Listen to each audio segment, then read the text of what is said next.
Motor इधर से पता तो होता है, इधर देख लो। मैंने स्टार्ट करने के क्वेश्चन नंबर 1 हो रहा था अभी, लास्ट रिक्वायरमेंट रह गई।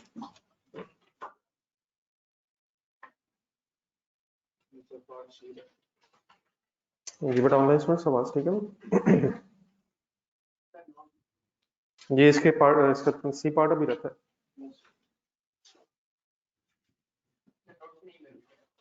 ठीक है सर, मैं देता हूँ सर, मैं देने आया सर। ये एक्स्ट्रा सेट है इसका, ये 20 का। एक नजर रिवाइज करने सर, कल जो बातें हुई हैं पार्ट ए और बी देखें क्या किया। स्टार्ट नेक्स्ट रिवाइज करने कल वाला, पहले कल से रिलेटेड अगर कंफ्यूजन है तो बता दें।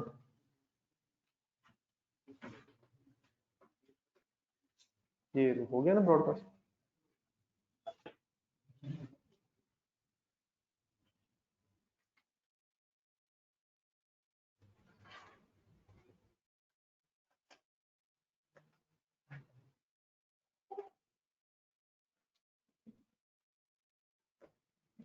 ये कोई इशू तो नहीं प्लीज? चले फिर आगे पढ़ें जी। सी रिक्वायरमेंट क्वेश्चन नंबर 1 ही हो रहा है जर्नलिस्ट, आपका तो नहीं कोई क्वेश्चन?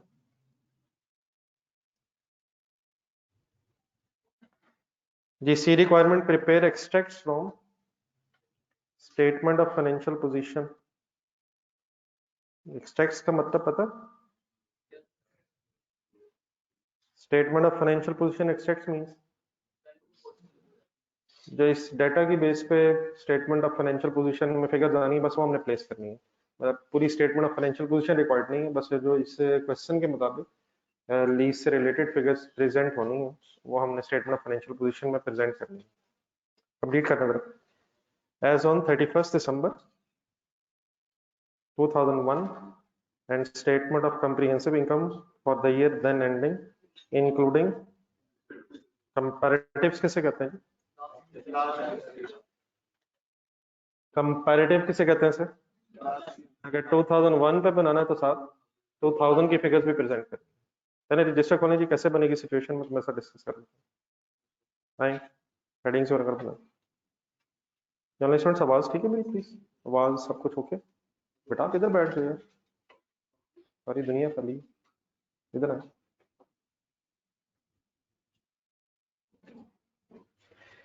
ये एक्सट्रैक्ट्स अगर आपने बनाने हैं statement of financial position, statement of comprehensive income, तो आइडियली तो बिजनेस नेम भी लिखना चाहिए। ढूंढने जरा कोई बिजनेस नेम है तो company name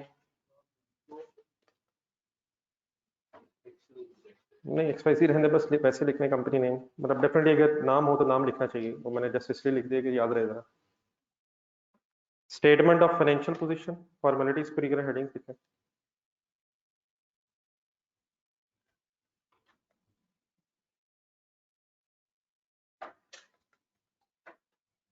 as on 31 December 2001, और अगर आप एक्सट्रैक्ट्स बना रहे हैं तो काइंडली साथ पर ब्रैकेट में मेंशन भी करें ऊपर हेडिंग में। 31 December 2001 पे हमने वर्किंग करनी है।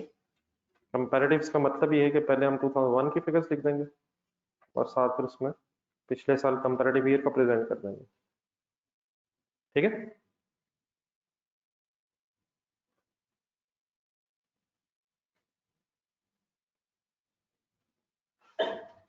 हम अपनी रिक्वायरमेंट ए जरा ढूंढने, जरा रिक्वायरमेंट ए का आंसर रजिस्टर में जरा। जो कल एंट्रीज हमने लिखी हैं उनको जरा देख के सोचें जरा, स्टेटमेंट ऑफ फाइनेंशियल पोजीशन में क्या क्या आना चाहिए। फर्स्ट एंट्री देखें, ये जो राइट ऑफ यूज एसेट है ये प्रेजेंट होना चाहिए, फिर इसकी एक्यूमुलेटेड एप्रिसिएशन है वो लेस होनी चाहिए। ठीक है, तो नॉन करंट एसेट्स में एक फिगर तो ये आ जाएगी। देन सेकेंडली फिर लीज लाइबिलिटी क्रेडिट हुई है, तो लीज लाइबिलिटी भी फिर हमारी लाइबिलिटीज में अपीयर होनी चाहिए। ऐसे कुछ और देखें जरा स्टेटमेंट ऑफ फाइनेंशियल पोजीशन में जो आना, एक एसेट रिकॉर्ड हुआ है, एक लाइबिलिटी है, तो इन दो चीजों ने मेन प्रेजेंट होना है। ठीक है, आइए शुरू करें। सीक्वेंस रखें जहन में, सबसे पहले हेडिंग आ गई नॉन करंट एसेट्स,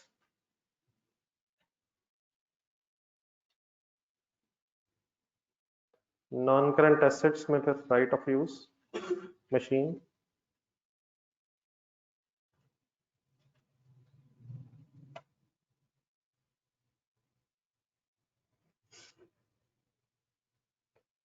अगर एक सेकंड पहले करवा दें जरा, जरा फिगर्स ढूंढ दें जरा, तो आप लिखते थे राइट ऑफ यूज मशीन और फिर डेप्रिसिएशन भी है, एक्यूमुलेटेड डेप्रिसिएशन लेस भी होनी है। पहले एक मिनट जरा देख लो फिगर सारी,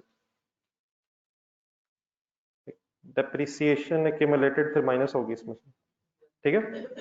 आप प्लीज एंट्रीज देखें सारे जरा, रिक्वायरमेंट ए में जाएंगे। Right of use machine initially कितने पे रिकॉर्ड हुई है,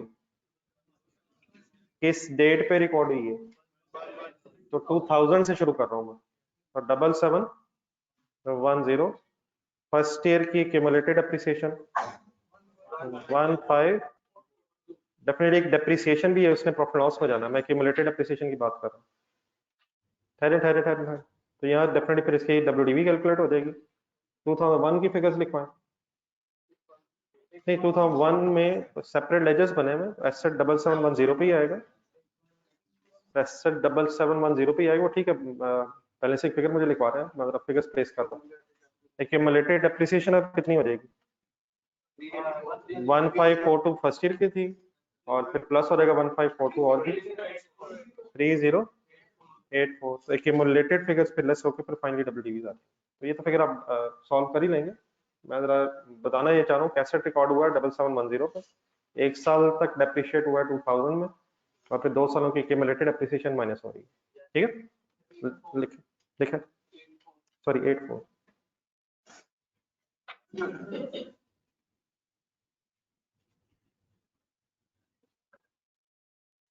एनी कंफ्यूजन बारे में, ये बताइएगा 2000 की फिगर 6168 4626। तो लेसी की बुक्स में एक तो राइट ऑफ यूज एसेट आता है उसकी फर्स्ट एंट्री की वजह से,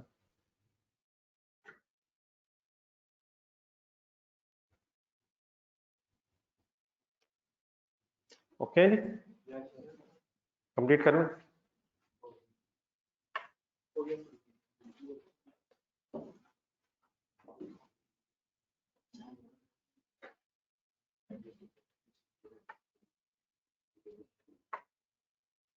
जी कुछ और एसेट्स में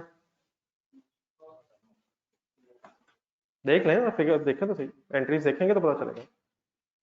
तो नॉन करंट एसेट्स या करंट एसेट्स में कुछ और, करंट एसेट्स में क्या, ये तो मेरे ख्याल में बड़ी पुरानी वैसे बात होगी, कैश ठीक तो है लेकिन कैश की तो मेरे ख्याल आपने कभी भी पहले भी फिगर प्रेजेंट नहीं की है। FA1 जरा ज़हन में लाएं। असल में कैश का तो सिर्फ हमें क्रेडिट का थोड़ा सा आइडिया है, तो कैश इस साल यकीनन आया भी होगा गया भी होगा। कॉन्सेप्ट ये होता है कि जिस टॉपिक के एंगल से आप एक्सट्रैक्ट बना रहे हैं बस उस पर फोकस करें आप। मीन्स उसे ठीक कह रहे हैं, कह तो आप सही है, वैसे कैश भी क्रेडिट हो रहा है लेकिन ड्यूरिंग द ईयर अब कैश डेबिट भी होगा तो उसकी हमारे पास इंफॉर्मेशन नहीं है। तो जब आप एक्सट्रैक्ट्स बना रहे हो तो आप जिस टॉपिक एक्सट्रैक्ट्स बना रहे हो बस आपने उस पर फोकस करना है, ठीक है। क्या कैश का बैलेंस आता है वैसे स्टेटमेंट ऑफ फाइनेंशियल पोजीशन, लेकिन क्लोजिंग आता है। अगर आप सिर्फ इन क्रेडिट्स का प्लस करेंगे तो क्रेडिट प्लस करके आपको महसूस होगा ये तो क्रेडिट बैलेंस आ गया कैश का, तो कैश का क्रेडिट बैलेंस इसलिए क्योंकि उसके साथ डेबिट्स की इंफॉर्मेशन नहीं है। तो आप जिस टॉपिक में है, मींस अगर लीज की बात हो रही है तो लीज से रिलेटेड बस एक्सट्रैक्ट्स बनाना है। तो एक मेन चीज क्या है, एसेट है, सेकेंडली फिर इसकी लायबिलिटी है, तो अब लायबिलिटीज में आ जाएंगे। और ये वाली जो अगली मैं बात करूँ ये आपके लिए बिल्कुल जरा नहीं है लीज के एंगल से, तो ये पहले अपना जरा गौर से प्लीज सुन लेना जरा। स्टेटमेंट ऑफ फाइनेंशियल पोजीशन में अब मैं फाइनली लीज लायबिलिटी प्रेजेंट करना चाह रहा हूँ, तो इसको समझने के लिए जरा कल जो आपने टेबल बनाया था वो जरा सामने रखें रजिस्टर में से, फुल कंसंट्रेट करें प्लीज।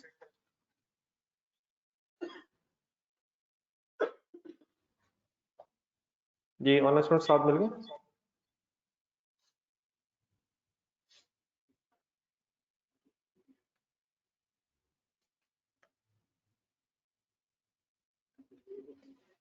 जी ये टेबल जो हमने कल बनाया था इसको जरा मेरे साथ जरा दोबारा जरा एक दफा पढ़ लें जरा। ये टेबल एज इट इज, मतलब इस टेबल में जो फिगर्स लिखी हुई सबका मीनिंग सही पता होना चाहिए। जब ये लीज हुई थी तो हमारी स्टार्टिंग लायबिलिटी थी 7710, ठीक है। फिर फर्स्ट डे को ही 2000 कि एक डाउन पेमेंट हो जाने से हमारी लीज की लाइबिलिटी रह गई 5710। फिर जब ईयर एंड आया तो ईयर एंड पे हमारी इंस्टॉलमेंट्स भी हो रही थी, तो 31 दिसंबर 2000 की इंस्टॉलमेंट पे करने के बाद फाइनली हमारी लाइबिलिटी रह गई है 4567, नहीं बेटा 4567। 31 दिसंबर 2000 की जब हमने इंस्टॉलमेंट दी, हमने इसको रिकॉर्ड भी फिर किया था। तो फर्दर फिर 1143 से जरा लास्ट एंट्री देखें जो कल 2000 में की थी, जरा देखें, जरा क्लियर करें सारी चीजें। जब ईयर एंड आया था 31 दिसंबर 2000, तो हमने इस फर्स्ट रेंटल की भी जो एरियर्स में एंड में पे हो रहा था, तो लीज लाइबिलिटी डेबिट बाय 1143, फिर इंटरेस्ट एक्सपेंस भी रिकॉर्ड हुआ था, और फिर वहां पर आपने कैश क्रेडिट करके अपनी एंट्री पूरी की थी। तो फर्स्ट ईयर के एंड पे 31 दिसंबर 2000 के एंड पे what should be the closing balance of lease liability?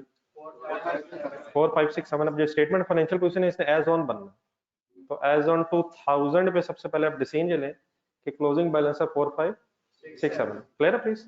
अब डेफिनेटली हमने फिर 2001 भी बनाना, लेकिन मैं एक एक करके अलग डिस्कस करता हूँ।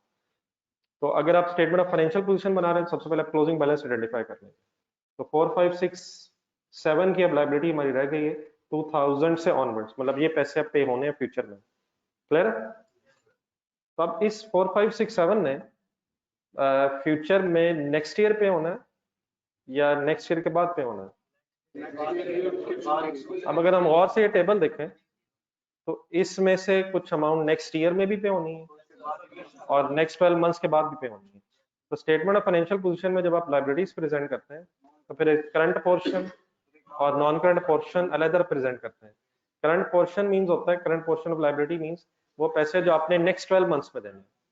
नेक्स्ट 12 मंथ्स में जो पेमेंट्स करनी है वो करंट लाइबिलिटीज में आनी चाहिए, और जो आफ्टर 12 मंथ्स आपने पेमेंट्स करनी है वो फिर नॉन करंट लाइबिलिटीज में आनी चाहिए। तो first of all what is a way, नहीं वो फिगर्स अवेलेबल है, फिगर्स भी अभी नजर आएंगे इंशाल्लाह। सबसे पहला काम ये होता है कि आप क्लोजिंग बैलेंस डिटरमिन कर लें, विच इन दिस केस इज 4567। अब इसमें से नेक्स्ट 12 मंथ्स में कितने पैसे जाने हैं वो करंट लाइबिलिटीज में आएंगे, और जो बैलेंसिंग फिगर आ जाएगी वो फिर नॉन करंट लाइबिलिटीज में आएगी। तब अगर टेबल गौर से देखें हम, तो 31 दिसंबर 2000 से ऑनवर्ड्स गौर से देखें तो बताएंगे कितने पैसे जाने हैं इसमें से। अब जाना तो 2000 है नेक्स्ट ईयर, लेकिन 2000 में इंटरेस्ट भी है, तो ये प्रिंसिपल अमाउंट्स की इस वक्त बात हो रही है। तो 4567 में से नेक्स्ट 12 मंथ्स में कितना प्रिंसिपल पे होना है? 1315। तो ये जो 1315 है ये करंट लाइबिलिटीज में आना चाहिए, और इसके बाद फिर जो दो और प्रिंसिपल रह जाएंगे, कैलकुलेटर पकड़ लेना, 1512 एंड 1739। ये प्रिंसिपल्स कब पे होंगे? 2001 के बाद पे होंगे। प्लीज कंसंट्रेट करेंगे सारे। अप्रोक्सीमेटली क्या आंसर आ रहा है?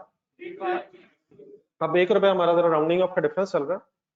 अगर आप सही वर्किंग करें तो आपका आंसर 3251 ही आ रहा है, ठीक है, 51 ही शायद बन रहा होगा, ठीक है। तो ठीक है, एक और जगह भी आपको फिगर नजर आ रही होगी, मैं बताता हूँ, लेकिन व्हाट इज द कॉन्सेप्ट, पहले क्लोजिंग फाइंड आउट कर लें, फिर नेक्स्ट 12 मंथ्स के जो पैसे हैं वो करंट लाइबिलिटीज में आ जाएंगे, और जब बैलेंसिंग फिगर रह जाएगी उसके बाद वो फिर नॉन करंट लाइबिलिटीज में अपीयर हो जाएगी। तो अब उसको प्लस भी किया जा सकता है, लेकिन ये टेबल और से अगर देखें हम, और तो हमेशा जो करंट लाइबिलिटीज के सामने बैलेंस की फिगर आ रही होगी वो अप्रोक्सीमेटली नॉन करंट लाइबिलिटीज के टोटल को रिफ्लेक्ट कर रही होगी।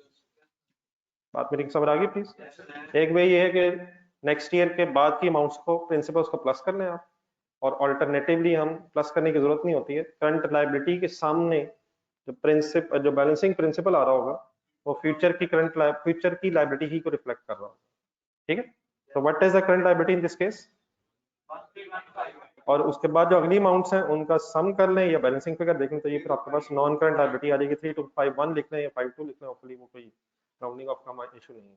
थोड़ा सा अगर आप भी कोशिश कर सकें, कल मैंने आपसे कहा था कि एक लाइन छोड़ के लिख लें, एक फर्स्ट एग्जांपल में थोड़ा सा अगर कोशिश करके अगर 2000 के एंगल से कम लिख लें, फिर बाद में 2001 के एंगल से डिसाइड करते हैं। अपने टेबल में अगर आप भी लिख लें, जरा ब्रेकअप करके, थोड़ा सा हाईलाइट करके, मैं कैसे पहुंचा कि करंट क्या है और नॉन करंट क्या है। पहला स्टेप, पहले क्लोजिंग, नहीं पहले क्लोजिंग बैलेंस विच इज 4567, पहले ये ढूंढ लें आप, फिर देन उसके बाद फिर नेक्स्ट 12 मंथ्स में जो पैसे जाने हैं वो ढूंढ लें, और जब बैलेंसिंग फिगर आ जाएगी वो फिर आपकी नॉन करंट लायबिलिटीज में अपीयर हो जाएगी। क्लियर है सर? कोई नहीं, फिगर्स में लिखता हूँ, मेरे साथ लिखिएगा, पहले आप जरा इसको अगर हाईलाइट करना है आपने, अपने टेबल में जहां आपने बनाया हुआ। हाँ फिर अब जहां एक्सट्रैक्ट्स बना रहे हैं प्लेस करवाना जरा figures. Non current assets heading है अब क्योंकि हम एक्सट्रैक्ट्स बना रहे हैं तो यकीनन नॉन करंट एसेट्स के बाद करंट एसेट्स होते हैं, फिर इक्विटी होती है, लेकिन वो सारी हेडिंग्स की जरूरत नहीं होती है अगर एक्सट्रैक्ट्स बना रहे हैं। जहां जहां बस फिगर्स जानी है उनको प्रेजेंट कर दें आप। आई होप कि मैं कोई नई चीज नहीं कह रहा है, तो देन इमीडिएटली हेडिंग लिखें नॉन करंट लायबिलिटीज।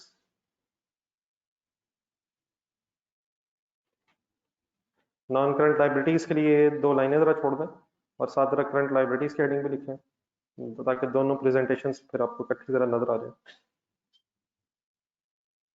और नॉन करंट लायबिलिटीज में एक लीज लायबिलिटी वर्ड आ गया जिसमें नॉन करंट पोर्शन भी प्रेजेंट करते हैं, और करंट लायबिलिटीज में करंट पोर्शन कुछ वर्ड्स पुराने भी ज़हन में आने चाहिए जरा। जिस तरह करंट पोर्शन ऑफ लोन होता था, इस तरह करंट पोर्शन ऑफ लीज के नाम से या लीज लायबिलिटी के नाम से वर्ड आते हैं। ठीक है,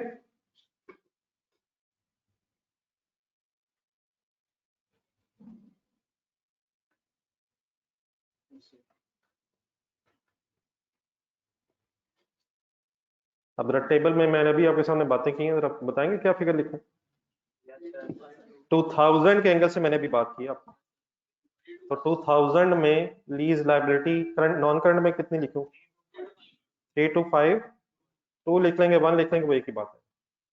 करंट पोर्शन के सामने लीज लायबिलिटी का 1315, लायबिलिटी असल में 4 5 6 7, लेकिन वो लायबिलिटी सारी कंबाइन क्यों नहीं आई? स्टेटमेंट ऑफ फाइनेंशियल पोजीशन में लायबिलिटीज ब्रेक होके आती हैं। नेक्स्ट 12 मंथ्स में पैसे जो देने वाले आएंगे, और जो आफ्टर 12 मंथ्स देने वो फिर नॉन करंट लायबिलिटीज में अपीयर होते हैं। ठीक है जी, क्लियर? ये लिख लें और काइंडली 2001 जरा खुद ट्रेस करेंगे, टेबल देखें जरा, ढूंढने जरा खुद से फिगर्स ढूंढ के लिखें। जस्ट एक बाकी भी कर लें, मैं फिर जस्ट ये बेटा ऑनलाइन स्टूडेंट्स आपको समझ आ गया कैसे ब्रेकअप बनाया मैंने?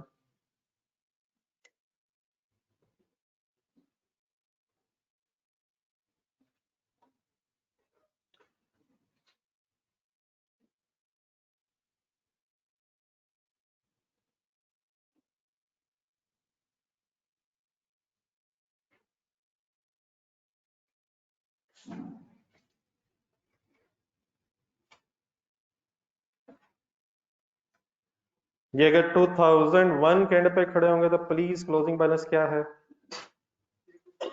3252 है। जब आप ये आइडेंटिफाई कर लेंगे ना तो नेक्स्ट इंशाल्लाह इशू नहीं है। What is the first step ना, क्लोजिंग बैलेंस क्या है, तो इंशाल्लाह ये बाकी आप कर लेंगे। तो नेक्स्ट 12 मंथ्स में फिर कितने पैसे जाएंगे जी? 1512, और जो बाकी बच जाएंगे वो फिर नॉन करंट लायबिलिटीज में आ जाएंगे। लिख दूं?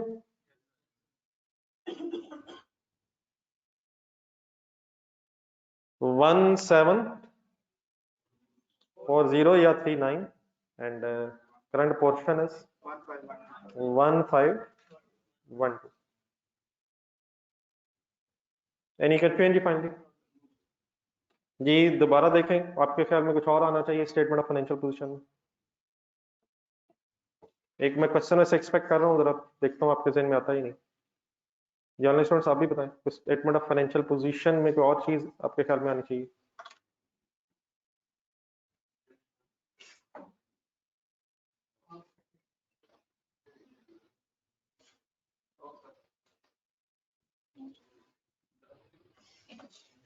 नहीं, इंटरेस्ट क्या, इंटरेस्ट पेबल बताइए क्या आना चाहिए? नहीं नहीं, जो कह रहे हैं उनको बताने देना है। ये तो आई होप कि सबको पता है इंटरेस्ट एक्सपेंस यहाँ नहीं है ना। इंटरेस्ट एक्सपेंस अभी स्टेटमेंट ऑफ कम्प्रिहेंसिव इनकम में आना है, लेकिन तो मेरा ख्याल पेबल अगर कहना चाह रहे हैं तो बताएं। मैं अच्छा, मुझे अच्छा लग रहा है। नहीं बेटा, वो तो एक ठीक है, वो तो एक अलग इशू है ना, अगर पे ना हुआ होता तो उसने आना था। तो क्या हमारे इस क्वेश्चन में जो इंटरेस्ट ड्यू हुआ था वो पे हो गया? क्या ख्याल है? लेकिन ये जो अगले सालों का इंटरेस्ट है, अगर हम 2000 में खड़े हैं, 2000 के एंड पे, एक सेकंड कंसंट्रेशन सर बोर्ड पे देखा मैं 2000 के एंड पे अगर खड़ा हूं तो 857 तो पे हो गया है, तो ये तो फिर डेफिनेटली लायबिलिटी नहीं है। लेकिन इससे जो अगले 3 इंटरेस्ट हैं ये तो पेएबल है ना यार। ये तो फिर पेएबल है ना, पेएबल है नहीं ये। असल में एक कोई भी एक्सपेंस पेएबल होता कब है? नहीं नहीं, कोई भी एक्सपेंस, वो तो ठीक है टाइम बेसिस पे ठीक है, क्या जब एक्सपेंस नहीं भी वो और लाइबिलिटी बन गए? पहले एक्सपेंस बनता है और अगर वो एक्सपेंस पे ना हुआ तो फिर लाइबिलिटी बनता है। 857 जरा देखेंगे दोबारा, क्या 857 2000 में एक्सपेंस बन गया था? अगर पे ना हुआ तो ये पे ना हुआ तो फिर ये लाइबिलिटीज में आता। जो नेक्स्ट इंटरेस्ट है ये अभी हमारा एक्सपेंस बना ही नहीं है। चंद एक और एग्जांपल्स, फॉर एग्जांपल अगर आपने कोई एम्प्लॉय रखा है, लेट्स अज्यूम आपने कोई कंपनी में अपना एक एम्प्लॉय हायर किया और आपने उसे मंथली सपोज 50,000 सैलरी देनी है, तो क्या जैसे ही एम्प्लॉय हायर कर लेंगे तो जितनी फ्यूचर ईयर्स की उसकी सैलरी बनती होगी उसको कैलकुलेटर पे कैलकुलेट करेंगे और उससे पूछेंगे भाई जान आपने कितना अच्छा यहाँ रहना है, और क्या वो सारी लाइबिलिटी बना लेंगे? कब उसकी सैलरी लाइबिलिटी बनेगी? एक महीना गुजर जाएगा, लेकिन अभी भी जज्बाती ना, महीना गुजर जाएगा एक्सपेंस हो जाएगी उसकी सैलरी। अगर आपने मंथ एंड पे पैसे दे दिए तो फिर पेबल फिर भी नहीं होगा, लेकिन अगर महीना गुजरने के बाद भी खुदा ना खास्ता आपने पैसे नहीं दिए तब फिर उस महीने की सैलरी पेबल हो।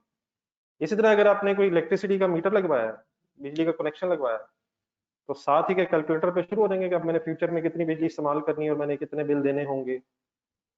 ऐसा तो नहीं होगा। बिजली का बिल पेएबल कब बनेगा?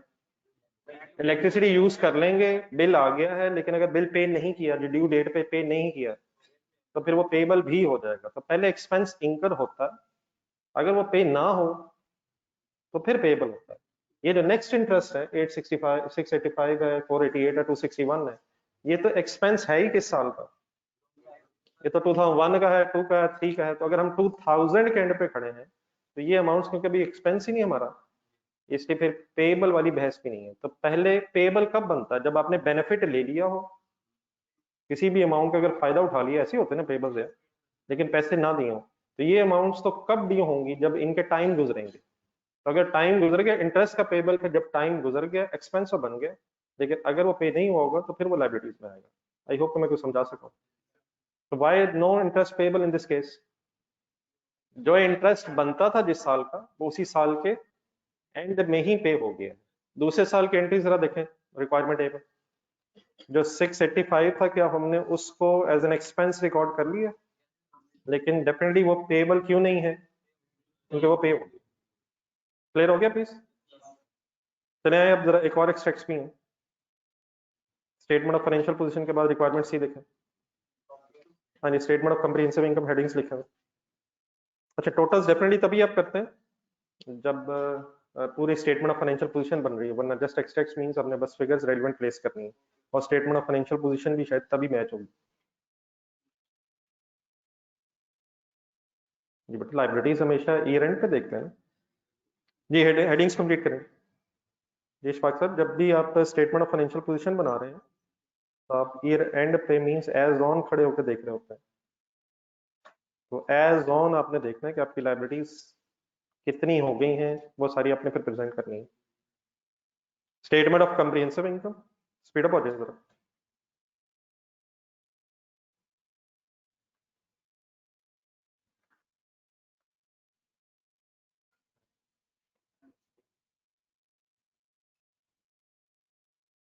फॉर द ईयर एंडेड 31 दिसंबर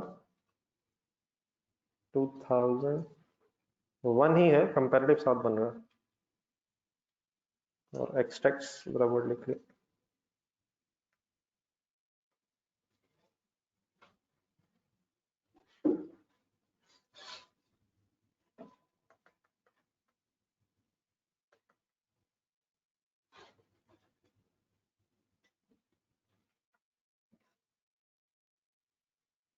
जी ये शायद इजी है यार, देखें जरा अपनी एंट्रीज, बताएंगे क्या क्या आना।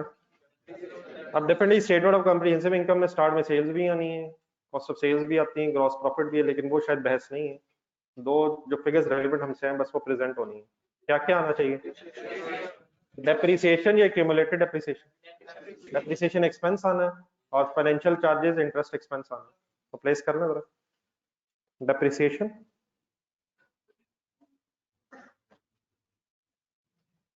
Depreciation 1542 for the year figures हैं भैया, और ब्रैकेट लगा रहा हूँ एक्सपेंस है क्योंकि डेप्रिसिएशन एज एन एक्सपेंस, ठीक है।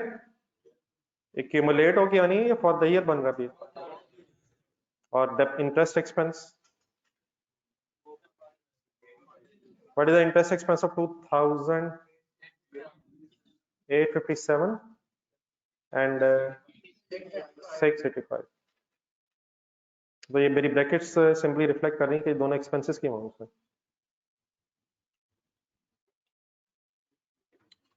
ओके जी प्लीज।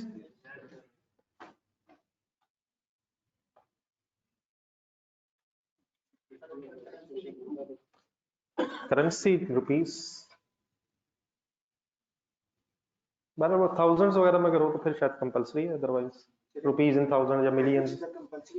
ब्रैकेट्स भी अगर नहीं लगेंगे तो खैर इशू नहीं है, क्योंकि दोनों एक्सपेंसेस हैं। लेकिन अगर सम टाइम बीच में इनकम आ जाए तो फिर शायद रिफ्लेक्ट होना चाहिए कि कौन सी एक्सपेंसेस की फिगर है। इस केस में शायद अगर ब्रैकेट ना भी लगाए तो दोनों एक्सपेंसेस ऐड ही होने हैं। ये क्वेश्चन नंबर 2 शुरू करें। अभी से छोटे से एक सवाल में काफी कुछ डिस्कस हो गया है, ये चीजें अब रिपीट ही होनी है नेक्स्ट क्वेश्चन में, तो जो चीजें रिपीट होंगी वो आपने प्लीज सोच के करवानी है। रेडी है जी? आए शुरू करें जी question number 2। Online students please आप। A machine with a cash value of 2 lakh rupees is leased over a period of 4 years। एक वर्ड कल भी और उससे पिछले दिनों में भी शायद यूज मैंने किया, लीज टर्म लिखेगा साथ ब्रैकेट में। लीज टर्म का मतलब कितने अरसे में लेसी निश्चित पेमेंट्स करनी है। Machine with a cash value of 2 lakh rupees, अगर कैश अवेलेबल हो तो 2 लाख की मशीन है, लेकिन हुई लीज है over a period of 4 years। The asset is depreciated over 4 years ही है, यूजफुल लाइफ भी लग रहा है और रेजिडुअल वैल्यू नहीं है। Annual installments of rupees 71,475 are payable in arrears। Arrears means अब एनुअल अगर है तो एंड ऑफ द ईयर हो गया, लेकिन अगर मंथली इंस्टॉलमेंट्स इन एरियर्स हो and of the month. Arrears mean शायद होता है एंड ऑफ द पीरियड, तो अगर एनुअल इंस्टॉलमेंट है तो and of the year, annual साल बाद। लेकिन इसके अगेंस्ट अगर पेबल इन एडवांस लिखा हो तो वो भी स्टार्ट ऑफ द पीरियड है। अगर एनुअल होगा तो साल के शुरू में, और अगर फॉर एग्जांपल मंथली वगैरह तो मंथ के स्टार्ट में भी हो सकता है। Discount rate is 16%। ब्रैकेट में एक वर्ड लिखा हुआ इंटरेस्ट रेट, इम्प्लिसिट वगैरह लिखे हुए हैं। ये इंशाल्लाह ये भी डिस्कस करना है कि इम्प्लिसिट क्यों है, लेकिन अगर कभी ये वर्ड आ जाए इंटरेस्ट रेट इम्प्लिसिट तो सिंपली इसका मतलब इंटरेस्ट रेट है। बाकी इसका एग्जैक्टली मीनिंग क्या है ये बड़ी लंबी डेप्थ में बात जानी है, तो इंशाल्लाह वो फिर जब जरूरत पड़ेगी करूंगा मैं, ठीक है। तो फिलहाल अगर इंटरेस्ट रेट इम्प्लिसिट वर्ड लिखा हो तो ये वही इंटरेस्ट रेट है जिसे हमने यूज करके वर्किंग करनी है। ऐसे पे डिस्काउंट रेट भी लिखा हुआ है, शायद अपने वर्ड सुनो। नेक्स्ट जब इस क्वेश्चन में चेंज है वो गौर से जरा पढ़ेंगे। नेक्स्ट लास्ट लाइन जो है, lessee lease commenced on 1 March 2005। अब ये कोई जरूरी नहीं है कि एसेट कभी भी अगर कोई लीज करवाना है तो अकाउंटिंग ईयर के स्टार्ट में करवाया जाए। लीज साल के दौरान किसी भी दिन हो सकती है। According to this question lease की कमेंसमेंट होनी है 1 March 2005 से, और therefore first instalment is payable on 28 February 2006। अब ये एनुअल इंस्टॉलमेंट्स थी, तो लीज का पीरियड कब शुरू हो रहा है? 1 March, और देयरफॉर लीज के एंगल से 1 साल कब कंप्लीट होगा? तो पहली जो इंस्टॉलमेंट है एनुअली इन एरियर्स वो फिर 28 February 2006 हो जाएगी। एक और बोल दो जरा, सेकंड 28 February 2007 एंड ऑनवर्ड्स। तो लीज के एग्रीमेंट के मुताबिक 1 साल खत्म होना है 28 February को, 1 March से क्योंकि लीज हो रही है। लेकिन वो कहता है and the financial year of the Lesi ends on, जो लेसी है उसका काउंटिंग ईयर कब शुरू होगा? 1 जनवरी। तो इसका मतलब 1 जनवरी को एसेट लीज नहीं हुआ, 1 जनवरी के बाद 2 महीने बाद शायद एसेट लीज करवाया गया। तो किस अकाउंटिंग ईयर में ये लीज हुई है? 2005 वाले अकाउंटिंग ईयर में लीज हुई है। वो 2005 वाला अकाउंटिंग ईयर कब स्टार्ट होगा? 1 जनवरी 5 से, और एंड होगा 31 December 2005। तो जरा जो डिफरेंस है सेकंड क्वेश्चन का फर्स्ट के साथ देखें जरा। फर्स्ट क्वेश्चन में लीज की कमेंसमेंट और अकाउंटिंग ईयर की स्टार्टिंग डेट सेम थी, लेकिन ये कोई जरूरी नहीं है। लीज ड्यूरिंग द ईयर किसी भी अकाउंटिंग ईयर की डेट पे हो सकती है। तो इससे फिर क्या फर्क पड़ता है? इंशाल्लाह भी डिस्कस करते हैं। रिक्वायरमेंट पे आ जाए वंस अगेन, अभी फिलहाल हमारी डिस्कशन लेसी पे रहेगी। तो लेसी के एंगल से वो कहता है ड्राफ्ट करें general entries for the year ended 2005 है, फिर 6 की भी है सेकंड रिक्वायरमेंट में। वहीं शुरू करें एक एक करते रजिस्टर खोलें। कॉन्सेप्ट सारे वही हैं जो आपको पता चल गए हुए हैं। डिफरेंस अगर हो जाए काउंटिंग ईयर में और लीज ईयर में तो क्या होना चाहिए, क्यों होना चाहिए, इंशाल्लाह ये भी आप बताएंगे अगर आप सोचेंगे तो।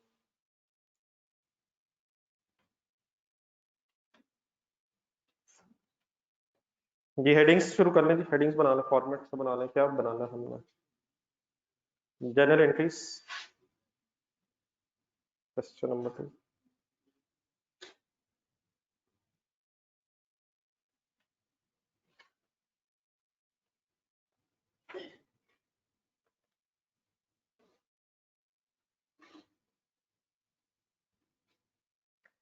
General entries for the year ended 31 दिसंबर 2000।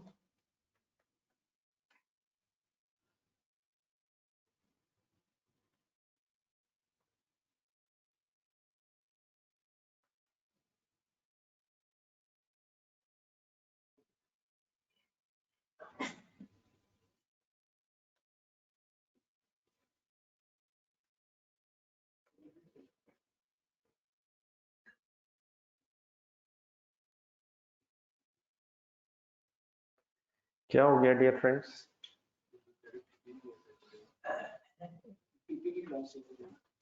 आज तो भी वेडनेसडे है यार, आज तो छुट्टी नहीं है। इंशाल्लाह अल्लाह मारेगा। जी सर जी, फॉर्मेट बन गया जी। क्वेश्चन देखें, फर्स्ट डेट बताएं। 31 दिसंबर 55 की वर्किंग करनी है हमने। आपका जहन क्या कहता है किस दिन कोई फर्स्ट ट्रांजैक्शन रिकॉर्ड होगी? कंफर्टेबल है 1 मार्च? क्या करेगा लेसी 1 मार्च को? एसेट रिकॉर्ड करेगा और लीज लायबिलिटी क्रेडिट करेगा। कौन सी एंट्री हमेशा करेगा जी lessee? Right of use machine, once again मेरा ख्याल है मशीन फर्स्ट लाइन में, तो right of use machine debit. Lessee first entry क्या करता है? एसेट डेबिट करता है, राइट ऑफ यूज और लीज लायबिलिटी क्रेडिट। ठीक है, अब ये छोटी छोटी चीजें कुछ जहन में सेट भी करनी है। लीज के केस में lessee first accounting entry record करता है right of use asset debit, lease liability credit. कल काफी लंबी बहस हुई है लेकिन मेरा ख्याल है कि आज रात बात को जरा समराइज फॉर्म में कर लेते हैं। ढूंढने जरा ये किस अमाउंट पे एंट्री करता है, ढूंढ के जरा एक नजर देख लें किस अमाउंट पे वो एंट्री करता है। At present value of lease payments, तो ब्रैकेट में लिख लें, बाकी भी सॉल्व करवाएं। So what is the first double entry of lessee? Right of use asset debit, lease liability credit at present value of lease payment. ये present value of lease payments तक मैंने पहुंचना। कभी किया अपनी वर्किंग? मेरी सजेशन है कि कभी भी अगर ये वर्किंग करनी पड़े तो पहले लीज पेमेंट्स आइडेंटिफाई कर लो और देन फिर उनकी प्रेजेंट वैल्यू की वर्किंग करना। रिक्वायर्ड तो लीज पेमेंट्स नहीं है, हमें तो प्रेजेंट वैल्यू चाहिए, लेकिन अगर लीज पेमेंट्स लिख के सामने रख लेंगे तो इंशाल्लाह आपको प्रेजेंट वैल्यू लेने में जरा आसानी हो जाएगी। तो ढूंढेंगे जरा, कल भी किए वर्किंग से। क्वेश्चन नंबर 1 लीज पेमेंट कहते किसे हैं वैसे? ढूंढ के पढ़ के जरा देख के देखते बस। ठीक है, सही कहा आपने। जो लीज टर्म में लेसी ने पेमेंट्स करनी है, जो शुरू से लेके एंड तक लेसी ने पेमेंट्स करनी है, उन्हें लीज पेमेंट्स कहते हैं। तो according to this data lease payments इकट्ठी करवाएंगे जरा, बताएं लीज पेमेंट्स। कोई इनिशियल डिपॉजिट, कोई डाउन पेमेंट तो नहीं देनी, इस तरह कोई इन्फॉर्मेशन नहीं है। सिर्फ क्या करना है लेसी ने, 71475 के 4 एंटर्स है, बस 4 एंटर्स है, सिंपली मल्टीप्लाई हो जाएंगे। तो मैं अभी लीज पेमेंट्स की वर्किंग कर रहा हूँ, ना कुछ एडवांस में बताया हुआ, ना कुछ एंड में लमसम कोई बताया हुआ, सिर्फ 4 रेंटल्स ही हैं, 4 इंस्टॉलमेंट्स एनुअल उसने पे करनी है। ठीक है, तो इसको जरा मल्टीप्लाई कर लें। नहीं, ये तो 285 900 बनेगा। नहीं समझ आ रहा? परेशान है? 4 रेंटल्स ही हैं 71,465 पे, तो इसका सम आ रहा है 285 900 अपना जरा क्वेश्चन में फर्स्ट लाइन देखें, वहां तो 2 लाख लिखा हुआ है, ये 285,900 है। लीज पेमेंट्स में ध्यान रखें, लीज पेमेंट्स में क्या इंटरेस्ट भी होता है? क्या भी होता है और क्या भी होता है? प्रिंसिपल प्लस इंटरेस्ट होगा इसमें, बाकी 2 लाख का तो कैश पेमेंट है, ठीक है। तो इधर लिखना वर्किंग, जहां पे हम एंट्री लिख रहे थे, अब इसके नीचे वर्किंग कर लें, present value of lease payments.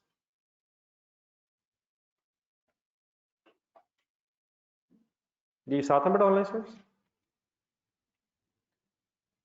Present value of lease payments की फिगर कैसे फाइंड आउट करेंगे? एन्युटी की क्यों यार, 285,900 की फिगर है, एक अमाउंट है, उसकी प्रेजेंट वैल्यू लें। क्या ये 285,900 एक ही दफा 4 साल बाद देना है? अगर देना होता तो डिस्काउंटिंग लगता। याद रखें प्लीज छोटी छोटी चीज, हमने ये पैसे कैसे देने हैं? 4 इंस्टॉलमेंट्स में देने हैं, एक एक साल की एरियज में इंस्टॉलमेंट है, तो कैसे निकालो जी प्रेजेंट वैल्यू? एन्युटी लग सकता है? कब लगता है एन्युटी? एक से ज्यादा अमाउंट्स हो, सेम हो, गैप एनुअल है वो भी सेम हो, तो कैसे लगाओ एन्युटी? इंस्टॉलमेंट की अमाउंट उठाएं। अच्छा, क्या फर्स्ट इंस्टॉलमेंट में भी इंटरेस्ट होगा? इस केस में फर्स्ट में भी होगा। कल वाली वर्किंग देखें जरा, प्रेजेंट वैल्यू वाली प्लीज देखा करें यार, बार बार कह रहा हूं, अभी तक पिछले सफर पे कोई भी नहीं गया, एक दफा भी नहीं गया। कल एक प्रेजेंट वैल्यू की आपने वर्किंग करवाई थी, वहां मैंने पहला 2000 अलहदा करके क्यों लिख लिया था? वो एडवांस में था, फिर बाकी 4 रेंटल्स रह गए थे। यहाँ सारे जितने रेंटल्स हैं वो एरियर्स में, और यहाँ एडवांस में कुछ भी नहीं है, तो इन सब रेंटल्स में इंटरेस्ट होगा, इसलिए फर्स्ट सेपरेट शायद नहीं होगा। रेंटल की अमाउंट मैंने ले ली, और एन्युटी का फॉर्मूला 1 माइनस 1 प्लस, बोले बोले 16% कैसे लिखूं? 0.16 माइनस 4, ठीक है, 4 एनुअल इंस्टॉलमेंट्स हैं, डिवाइड बाय 0.16। ये काइंडली फॉर्मूला बोल के लिखें, ये याद होना चाहिए, लिखें, ठीक है, फिगर्स लिखें, सॉल्व करें।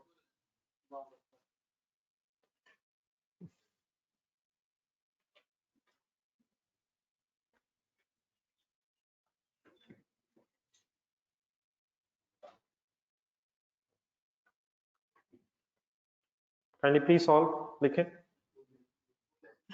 2 लाख तो नहीं आ रहा मेरे ख्याल।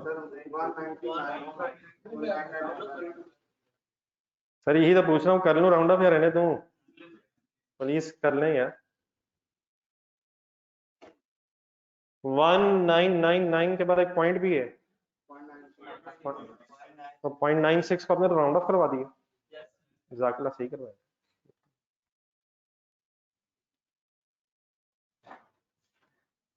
अल्लाह करे हम किसी दिन राउंडिंग ऑफ के खौफ से निकल के पढ़ाई करें, इंशाल्लाह बाकी एंजॉय करेंगे। अच्छी बड़ी पढ़ाई जा रही होती, बीच में राउंडिंग ऑफ आ जाती है, कभी 1 रुपया आ जाता है, कभी 0.04 रुपीज आ जाते हैं, हम सारे इसी बहस में पड़ जाते हैं, इसका क्या करेंगे? उसका इंशाल्लाह सब कुछ करेंगे, लेकिन एग्जाम हॉल में बस राउंड ऑफ करना। जी सर, ये प्रेजेंट वैल्यू क्यों कैलकुलेट हुई है? Because let's see, first entry record करता है at present value of lease payments, तो फाइनली किस अमाउंट से एंट्री हो गई थी? लिख लें, फाइनल का कंप्लीट करें।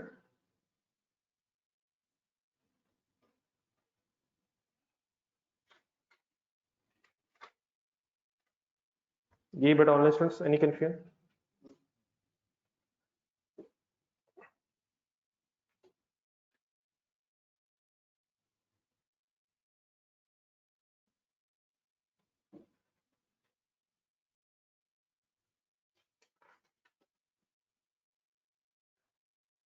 इसलिए जरूरत थी ताकि फिगर जरा सामने आ जाए कि टोटल कितना है, और उसकी फिर प्रेजेंट वैल्यू कितनी, उसमें इंटरेस्ट कितना है वो भी पता चल जाएगा। 85,900 शायद इंटरेस्ट है।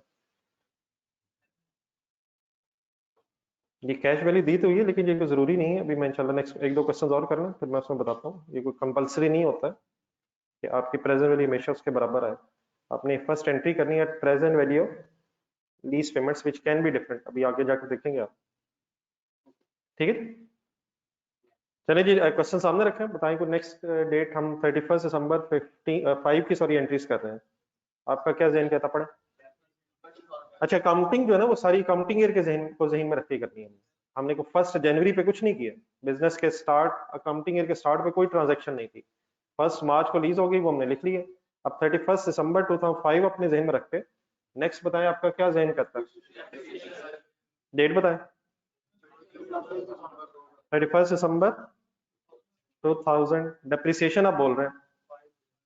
डेप्रिसिएशन ही बोल रहे हैं? करें डेप्रिसिएशन की वर्किंग खुद से करें।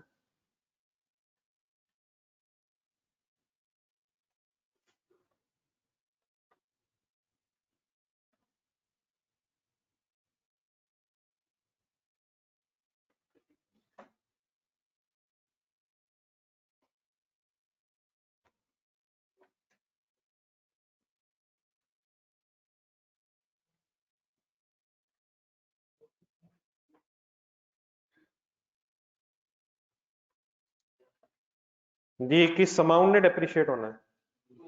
2 लाख। 4 इयर्स लाइफ दी हुई है। मेथड अगर ना पता हो हमेशा तो स्ट्रेट लाइन से बस वर्किंग कर दे, रेजुअल वैल्यू नहीं है, डिवाइड बाय 4। लेकिन बेटा डेट्स अवेलेबल है during the year, asset full year use नहीं हुआ। 1 मार्च से लेकर 31 दिसंबर तक हमेशा डेट्स अगर अवेलेबल हो तो टाइम बेसिस पे वर्किंग करेंगे आप। तो मल्टीप्लाइड बाय 10 समझ आ जाएंगे। 1 मार्च से है, काउंट करना प्लीज, 1 मार्च से 31 दिसंबर तक। Okay please. तो सम जी, हाँ जी, 41667 कर लें, रुपीज में राउंड ऑफ कर लें, 41667। Any confusion? 10 by 12, 1 March to 31 December. During this accounting year, asset is used for 10 months only. तो अगर डेट्स अवेलेबल हो तो हमेशा टाइम बेसिस पे, और अगर मेथड ना पता हो तो होपफुली फिर स्ट्रेट लाइन मेथड यूज कर रहे हैं। ठीक है जी सर। अच्छा सॉरी 2005, 31 दिसंबर 2005।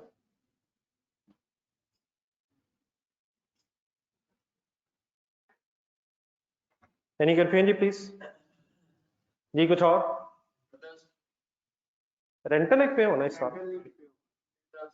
रेंटल पे नहीं होगा, डाटा देखें। इस साल रेंटल कोई पे होगा? किस अकाउंटिंग ईयर में पे होगा? नेक्स्ट अकाउंटिंग ईयर में पे होगा। अकाउंटिंग ईयर जब 31 दिसंबर 2005 एंड हो रहा तो उस वक्त तक रेंटल ड्यू नहीं हो रहा। रेंटल ने एनुअली जब ड्यू होना है लीज के मुताबिक, वो 28 फरवरी वाली डेट है।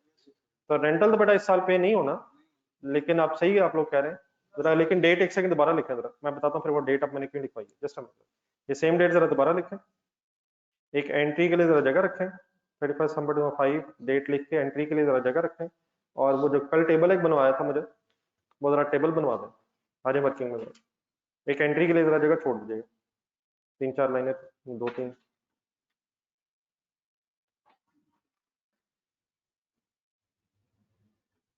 वर्किंग्स में आ जाए, finance chart table.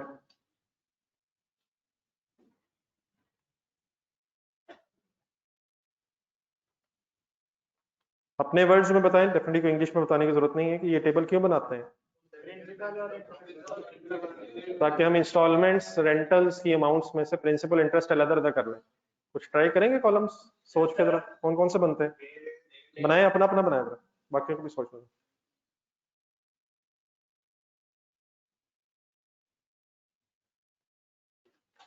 Date, rentals, principal, interest,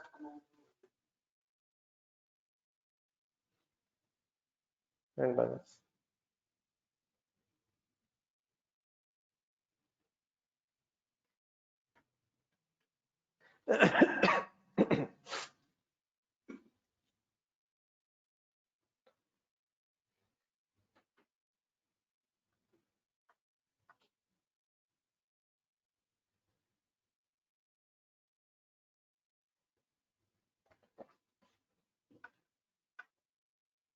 जी टेबल मैंने कल भी आपके साथ बनाया था, बनाइएगा तो आप ही, लेकिन मैं जरा स्टार्टिंग पॉइंट जरा रिपीट कर दूंगी, ये टेबल स्टार्ट कैसे होता है। मेरे जरा वर्ड्स एक सेकंड जरा दोबारा सुन लीजिएगा, एक जस्ट। ये टेबल बनाते हुए बेटा जो आपने डेट्स लिखनी है वो आपने अकाउंटिंग ईयर को ज़हन में नहीं रखना इस वक्त। ये टेबल बनाते हुए आपने एग्रीमेंट के मुताबिक डेट्स लिखनी है, ये एग्रीमेंट के एंगल से टेबल बनेगा। तो फर्स्ट डेट बताएंगे जरा, पहले ठहर जरा, दो लाइंस मुझे लिखवा दो। 1 मार्च 2005, ठीक है। अब ये किस बैलेंस से शुरू होता है, ये भी कल बात हुई थी।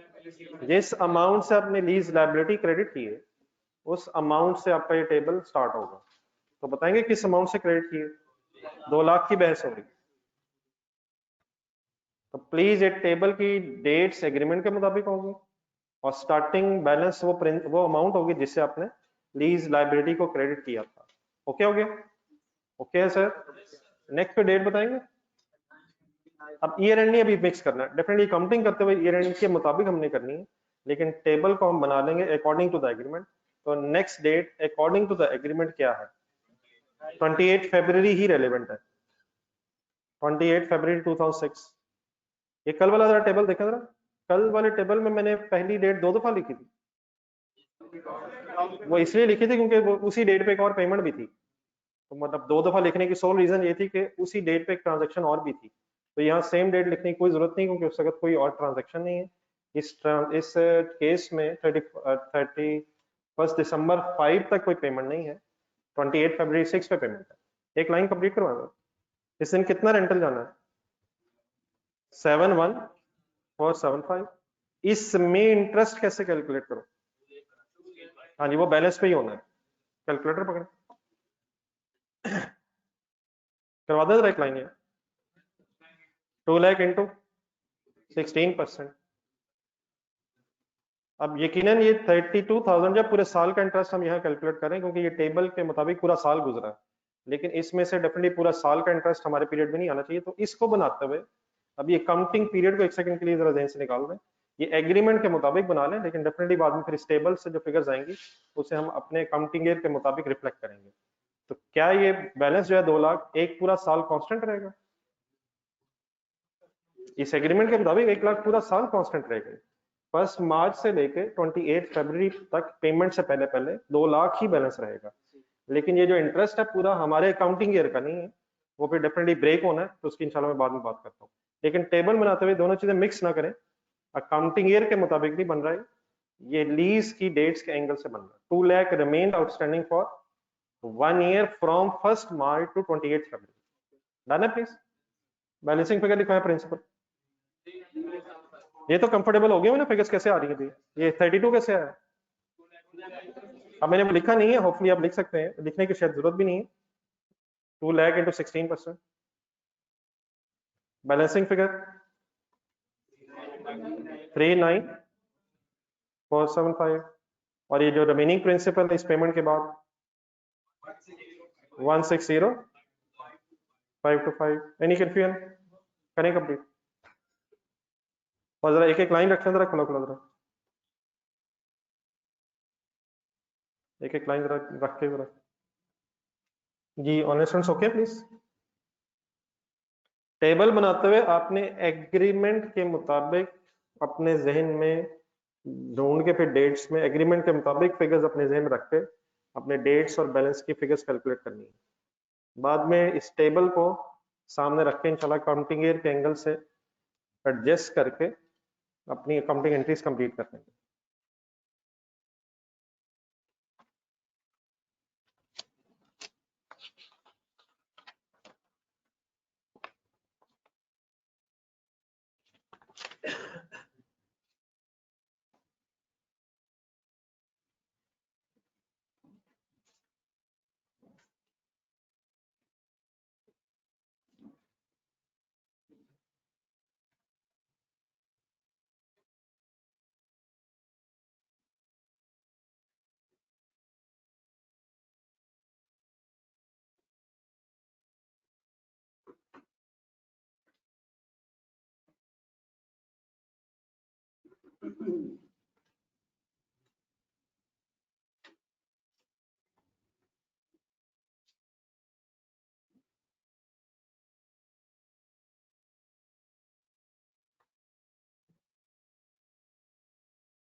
तो उसको करली बस रुपीज में राउंड ऑफ करें, बाकी पॉइंट्स में अगर कोई डिफरेंस आ जाए वो इनसिग्निफिकेंट है, आने दो, तो सब सही राउंड ऑफ करें। जी ऑनलाइन स्टूडेंट्स टेबल कंप्लीट कर लेंगे तो बताइएगा।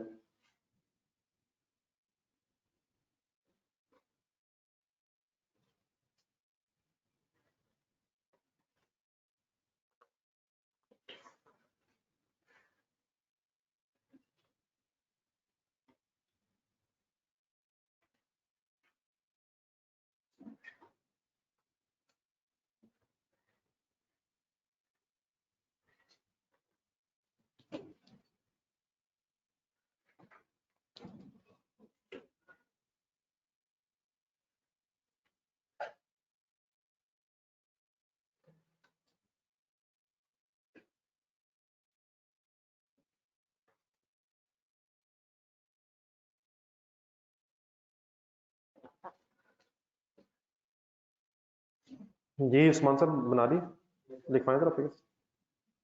31 दिसंबर सॉरी 28 फरवरी 7 तरतीब से लिखवाना, प्रिंसिपल इंटरेस्ट बैलेंस 45 इंटरेस्ट 2568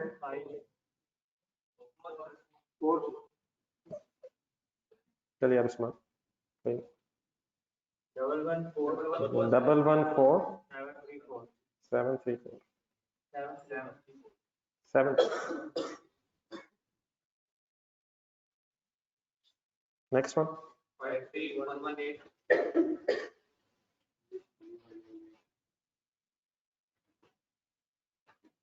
जी वो ठीक है, इंशाल्लाह आगे जाके कर लेंगे, लेकिन फिलहाल एक दो जरा टेबल बनाने कंप्लीट कर लें।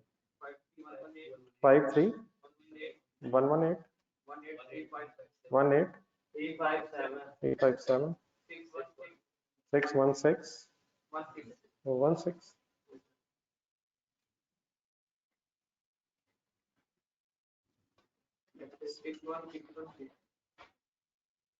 9859 ठीक है जी, अप्रोक्सीमेटली फिगर्स ठीक।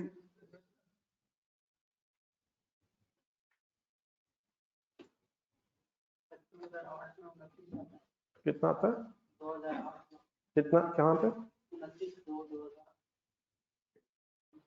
29 आता है।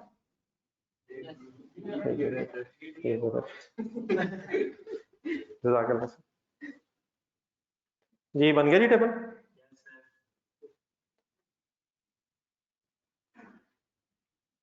क्या हो गया सर सारा ही कोई नहीं, अगर मिस्टेक होगी तो बना लें, अभी जरूरत पड़नी इसकी। नहीं आपको नजर आ रही है वैसे बनी रिवाइज फिगर। जी सर जी क्या कर रहे थे और क्या बना लिया हमने, जरा वापस जाए एंट्रीज में, एंट्रीज की तरफ जाए। दो एंट्रीज हुई थी, एक एसेट रिकॉर्ड हुआ, लाइबिलिटी रिकॉर्ड हुई, एसेट और लाइबिलिटी रिकॉर्ड हुए फर्स्ट एंट्री में, और फिर डेप्रिसिएशन चार्ज हुई। टेबल देख लें, रेंटल तो हमारे फर्स्ट अकाउंटिंग ईयर में पे नहीं हो रहा, तो इसलिए रेंटल की पेमेंट तो इस साल नहीं आनी। लेकिन बेटा ये जो इंटरेस्ट है, कंसंट्रेशन से जरा प्लीज सुनो। रेडी है सारे जी, ऑनलाइन स्टूडेंट से इकट्ठे हो गए। ये जो 32,000 का इंटरेस्ट कैलकुलेट किया हमने 2 लाख के बैलेंस पे, ये कब से कब तक का कैलकुलेट हुआ है? ये हमने सिंपली 2 लाख को 16% से मल्टीप्लाई किए, और टाइम को कंसिडर इसलिए नहीं किया, पूरा साल ही बनता है, तो लेकिन वो कौन सा पूरा साल है? ये 1 मार्च 2005 से लेके 28 फरवरी 2006 तक का इंटरेस्ट बनता है। ठीक है, इंटरेस्ट टाइम बेसिस पूरे साल का है। जरा लिखेंगे आप भी जरा डेट, जरा मैंने रिक्वेस्ट की थी कि एक लाइन अगर छोड़िए बीच में, थोड़ी जरा कोशिश करके ऊपर नीचे जरा। 1 मार्च 2005 से लेके 28 फरवरी 2006 तक का ये इंटरेस्ट है। क्लियर है? अब डेफिनेटली ये सारा टाइम हमारे फर्स्ट अकाउंटिंग ईयर में नहीं गुजर रहा, हमारा तो फर्स्ट अकाउंटिंग ईयर कब एंड हो रहा है?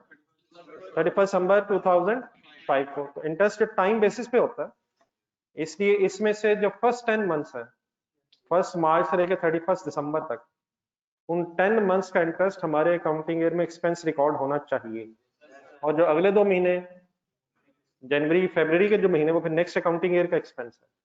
तो इसमें से जो 10 मंथ्स का इंटरेस्ट है वो हमारे फर्स्ट अकाउंटिंग ईयर में ड्यू हो रहा है, लेकिन क्योंकि वो हमारे अकाउंटिंग ईयर में पे नहीं हो रहा है इसलिए फिर उसकी डबल एंट्री क्या होगी, एक्सपेंस डेबिट होगा और पेबल क्रेडिट होगा। सारा एक्सपेंस हमारे पीरियड का नहीं है, जो 10 मंथ्स का बनता है वो हमारे अकाउंटिंग ईयर में एक्सपेंस आना चाहिए, लेकिन क्योंकि उसने पे इकट्ठा अगले साल ही होना है इसलिए डबल एंट्री फिर पेबल के साथ बैलेंस होगी। आई होप कि आपको बात समझ आ गई जो पिछले क्वेश्चन में बात हो रही थी। फर्स्ट क्वेश्चन में और इसमें क्या डिफरेंस अब है, वहां पूरे साल का जो एक्सपेंस था वो जिस साल का था उसी ईयर में आ रहा था और उसी ईयर के एंड में पे भी हो रहा था। यहाँ लीज ईयर और अकाउंटिंग ईयर डिफरेंट होने की वजह से इंटरेस्ट एट 10 मंथ्स और 2 मंथ्स में अब डिवाइड हो रहा है। तो फर्स्ट जो 10 मंथ्स का इंटरेस्ट है वो 2005 में रिकॉर्ड होना चाहिए, लेकिन पे क्योंकि उसने इंस्टॉलमेंट के साथ ही होना है इसलिए हमारे अकाउंटिंग ईयर में फिर पेबल के साथ उसकी डबल एंट्री होनी चाहिए। बात क्लियर होगी प्लीज? तो इस 32,000 में से सारा ही यह बस 10 मंथ्स का, तो कैसे वर्किंग हो सकती है? 32,000 आ जाए वापस तरह मल्टीप्लाइड बाय 10/12 मार्च से लेकर दिसंबर तक, अमाउंट अप्रोक्सीमेटली बन जाएगी 26667 शायद। डबल एंट्री बोले जी, अब मेन काम करें। Interest expense debit and interest payable credit by rupees 266,667 या 266,667, ये बनता ये फिगर ठीक है ना? बात को समझ आ गई प्लीज? किस कॉन्सेप्ट ने हमें फोर्स किया है कि हम ये लास्ट एंट्री करें? Accrual concept. Accrual concept, expense अगर हो गया है तो उसे रिकॉर्ड करें, पे नहीं हुआ तो पेबल बना लो। डन है प्लीज? जी जी जी 2005 की अब कंप्लीट हो गई शायद। एसेट लायबिलिटी रिकॉर्ड हुआ है, उसमें से फिर डिप्रिसिएशन की बहस हो गई, इंटरेस्ट रिकॉर्ड हो गया, पेमेंट इस साल है नहीं, तो 2005 शायद कंप्लीट हो गया हमारा रिक्वायरमेंट की। चले आगे पढ़े जी बी रिक्वायरमेंट।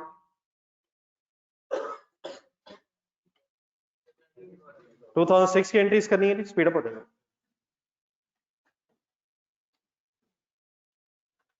हेडिंग बना लें general entries for the year ended.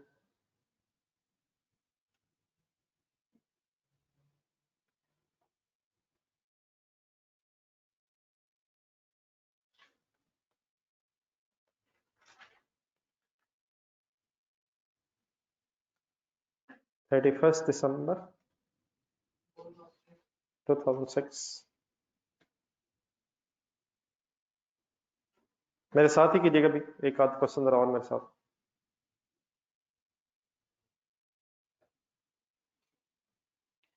अब डेटा देखें, क्वेश्चन देखें, सब कुछ टेबल देखें, सब कुछ वही है, पिछला ही चलना है।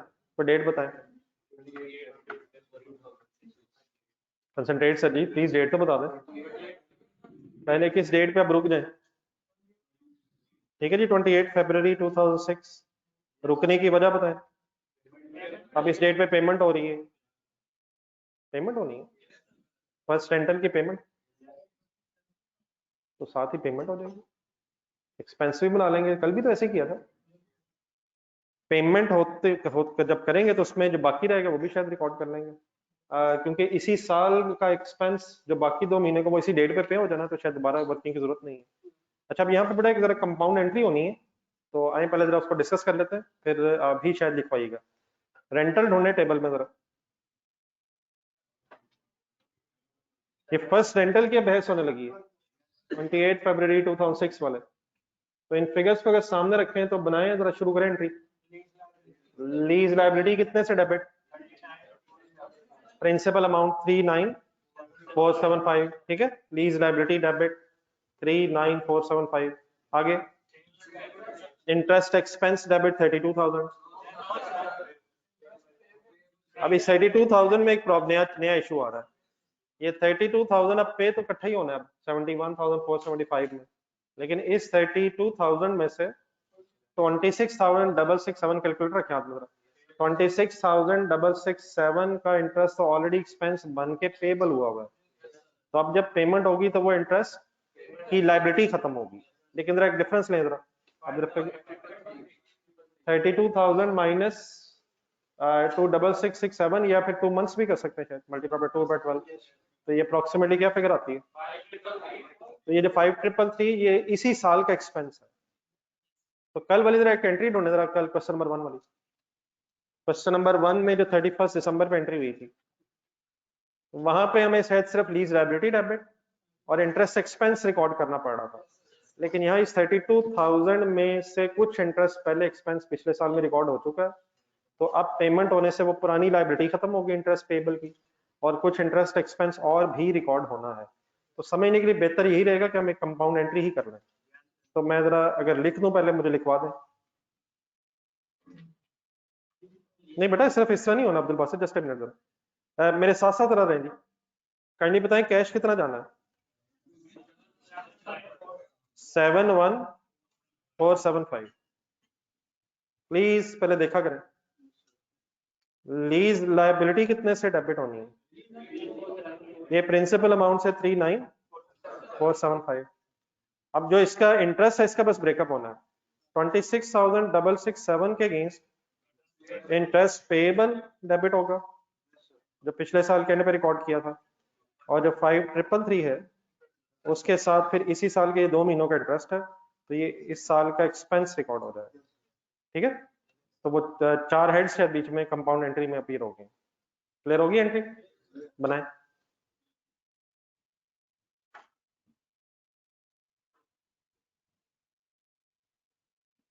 अब इस एंट्री को करने के और भी वेज हो तो सकते हैं, लेकिन मेरा ख्याल है कि शायद समझने के लिए शायद ये इजी रहेगा।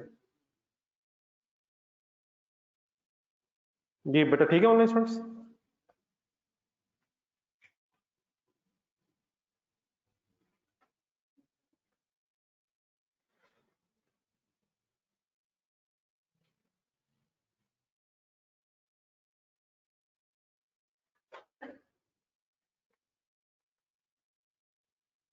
जी सर, नौजवान अकाउंटेंट्स किस चीज में फंसे हुए हैं? यानी कन्फ्यूजन या मेरे लेवल की बात नहीं? आपस में तो माशाल्लाह काफी देर बहस हुई है। नहीं क्लियर हो गया ना प्लीज?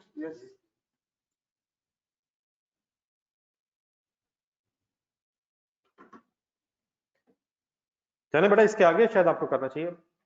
नेक्स्ट ये कंप्लीट करें 2006, जहन में लाएं आगे क्या क्या होना चाहिए। करें करें हिम्मत।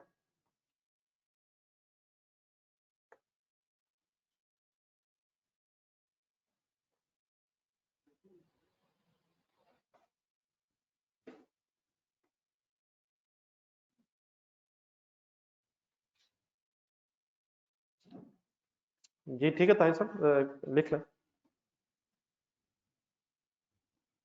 कंप्लीट कर लें, फिर एक दफे मेरे से मैच कीजिए।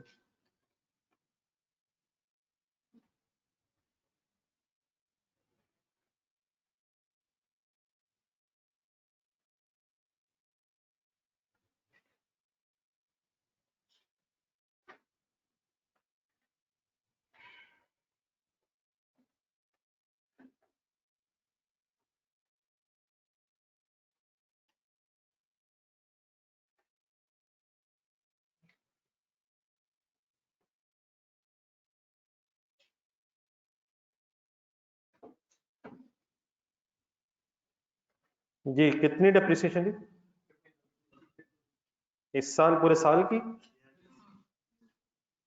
ठीक है ना, 1 जनवरी से 31 दिसंबर, इस साल तो एसेट पूरा साल ही यूज होगा ना? Any confusion? जी एक बेटा एंट्री अब और होनी चाहिए, जरा टेबल देखें, मेरा ख्याल है अब आपको खुद से करना चाहिए। इंडिविजुअली ट्राई कर लें फिर मैं लिखता हूँ। दोबारा जो सेकंड इंस्टॉलमेंट है उसके इंटरेस्ट को जरा गौर से देखें, वो किस वक्त से लेके कब तक का है? 1 मार्च 2006 से लेके 28 फरवरी 2007 तक का, सॉरी 7 तक ही देख लेना डेट से। 1 मार्च 2006 ही बनेगा ना, से लेके 28 फरवरी 7 तक का है। तो हमारे ईयर एंड दोबारा ईयर एंड पे आके शायद 10 मंथ्स तक होंगे, 10 मंथ्स ही बनेंगे दोबारा।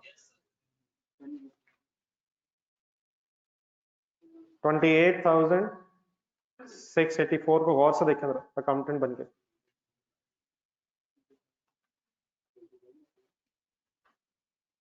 ये कर लें, कंप्लीट कर लें, अगर ये फिगर समझ आ गई तो बाकी तो हो जाएगा। 25,684 अगर पॉसिबल है जरा टेबल में अगर जगह तो एक दफा दोबारा इसका जरा टाइम पीरियड लिख लें। 1 मार्च 2006 to 28 February 2007।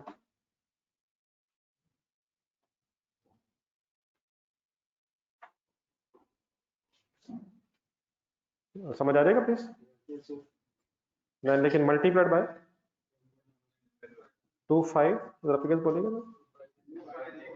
25684 multiplied by 10 by 12 is equal to 21403।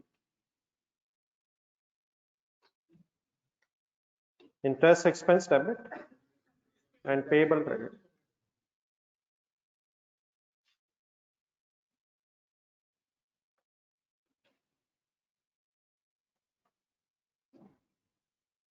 Any confusion, dear students? हाँ जी, सी रिक्वायरमेंट की तरफ। Statement of financial position extracts बनाई थी 2006 विद कंपैरेटिव्स। स्पीड अप हो जाए जरा, एक क्वेश्चन और बनता है। एक्सट्रैक्ट स्टार्ट करें सर जी। Statement of financial position 2006 with comparatives. Business name मेरे ख्याल अभी भी शायद नहीं, कंपनी नेम या बिजनेस नेम डेटा में है नहीं। Statement of financial position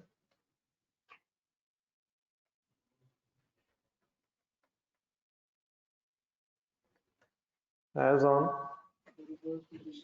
31st December 2006।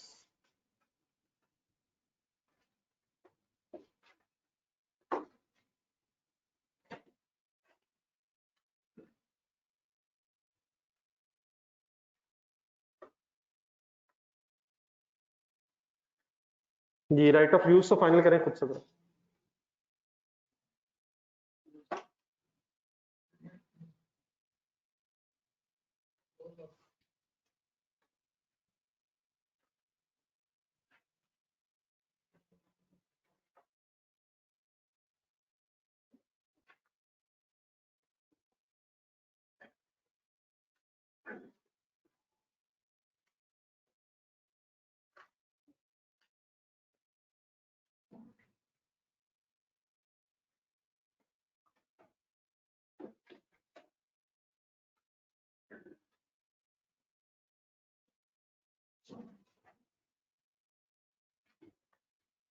Ji sir, right of machine debit by 2 lakh हुई थी 2005 में। फर्स्ट ईयर तक accumulated appreciation was 41667 and the accumulated appreciation up to 2006 is 91667। समझ आ जाएगा जी? accumulate हो रही है, 50,000 की फिगर और ऐड हो रही है। WDBs बन जाएंगी 158 333 108 333।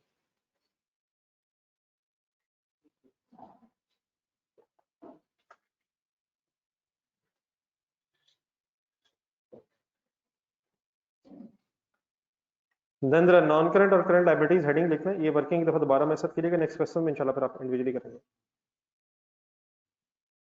नॉन करंट लायबिलिटीज में लीज लायबिलिटी के लिए जगह रखना है।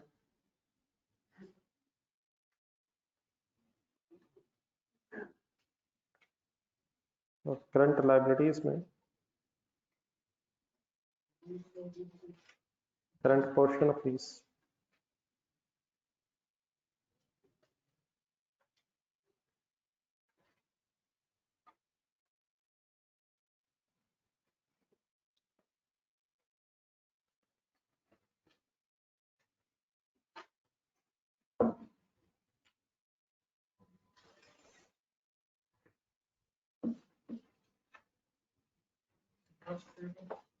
इंटरेस्ट पेबल भी आना, लेकिन बातें करता हूँ मैं सारा, डेफिनेटली सब कुछ आना। जी रेडी है जी? टेबल सामने रखें जी, finance charge allocation table.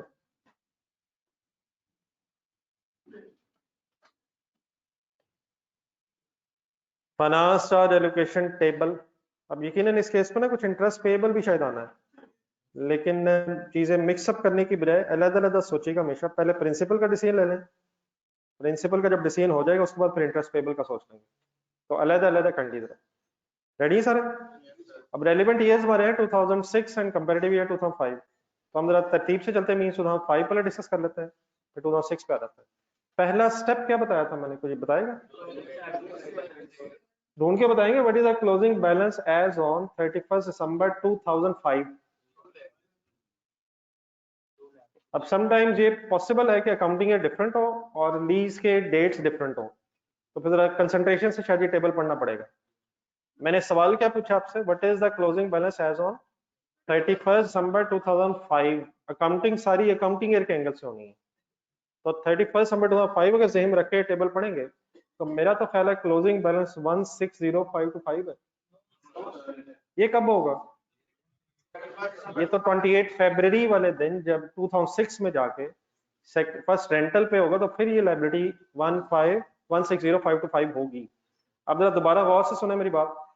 Starting point क्या था फर्स्ट मार्च को? 2 लाख ही था। क्या 31 दिसंबर 2005 तक भी 2 लाख ही रहा? अब लिखा तो फर्स्ट मार्च हुआ है, लेकिन ये फर्स्ट मार्च से लेके 28 फरवरी तक बिफोर द पेमेंट ये बैलेंस 2 लाख ही रहा होगा हमारी लाइबिलिटीज का। तो अगर 31 दिसंबर 2005 के एंगल से देखें तो हमारा क्लोजिंग बैलेंस वही 2 लाख ही चल रहा होगा उस दिन से लेके उस ईयर एंड तक। ठीक है, तो what is the closing balance?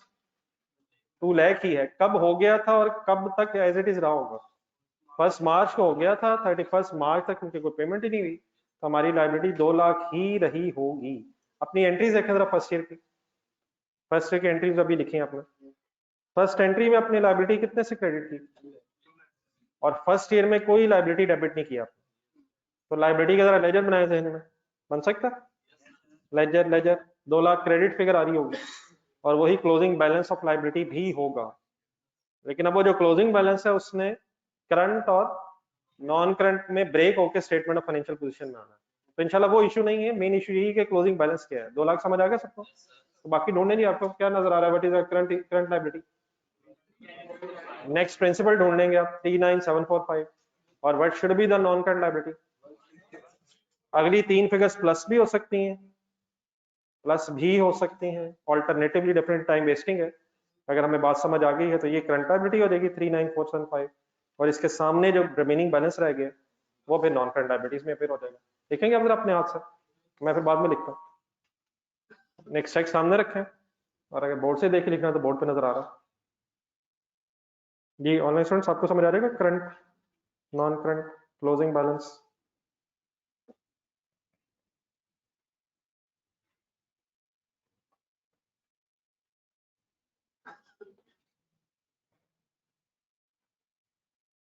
Any confusion जी प्लीज? बहरहाल एक दफा मेरी सजेशन है जरा चेक कर लें अगले 3 को जरा प्लस करके।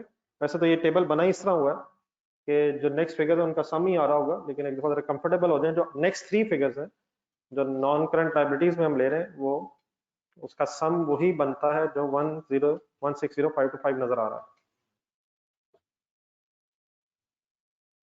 लिख लिया? वंस अगेन अभी मैंने प्रिंसिपल की बस बात की है, इंटरेस्ट की डिस्कशन भी अभी कर लेते हैं। अगर लिख लिया तो जरा वाइंड अप करवा दें। 2006 ज़हन में रखें जरा। 2005 की फिगर्स नोट कर ली। अब दोबारा टेबल देखें जरा। 6 का क्लोजिंग बताएं। 31 दिसंबर 2006 वाले दिन क्लोजिंग कितना होगा? 16,525 किस दिन क्लोजिंग हो गया था? नहीं, किस दिन हो गया था? 28 फरवरी को हो गया था, लेकिन यही एज इट इज रहा होगा 31 दिसंबर 2006 वाले दिन भी, क्योंकि इसमें चेंज तो जाके आना है 2007 में जाके। तो what is the closing balance? तो जब ये क्लोजिंग बैलेंस आइडेंटिफाई हो जाएगा तो देन करंट पोर्शन और नॉन करंट पोर्शन होपफुली सामने नजर आ जाता है। तो करंट बन जाएगा 45 और नॉन करंट हो जाएगा 114734। कंप्लीट करने आप, फिर मैं भी लिखता हूँ। जी ऑनलाइन स्टूडेंट्स क्लियर होगी फिगर्स?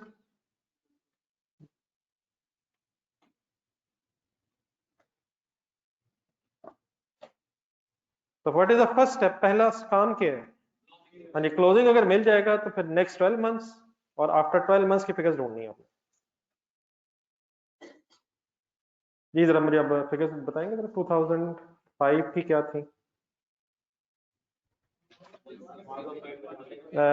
नॉन करंट बता रहे हैं 160525 और करंट क्या है 39475 और 2006 के एंड पे अगर खड़े हो 114735 734 and current portion is 45791। Okay please. चलिए इस क्वेश्चन में एक और चीज भी आनी चाहिए, इंडिविजुअल डिसीजन ले, जरा एंट्रीज भी देखें, टेबल भी देखें, शायद ये भी आपके जहन में अब आना चाहिए। क्या इस क्वेश्चन में कोई अब इंटरेस्ट पेबल भी बनता है? 2005 के एंड पे कितना बनता है और 2006 के एंड पे कितना बनता है?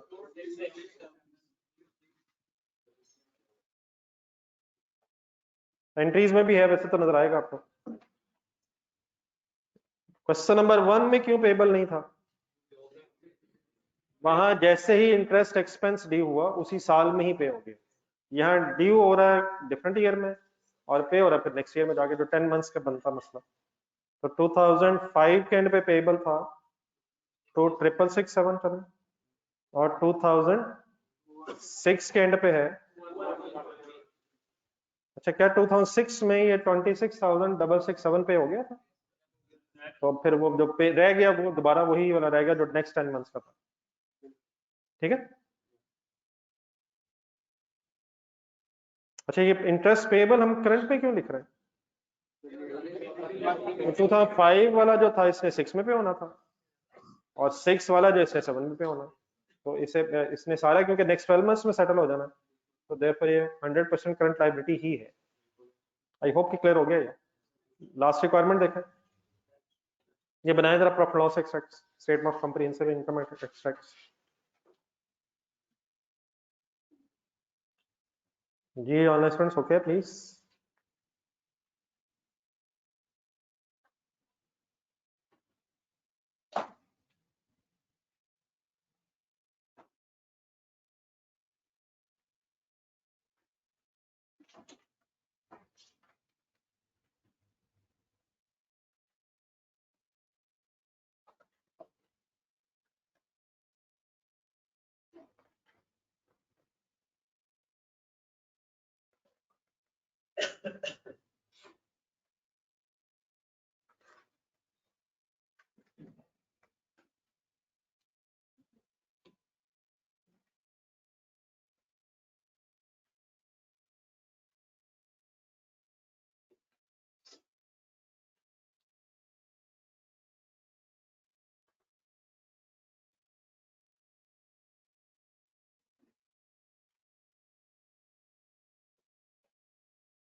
फॉर द ईयर बनेगी सर ये,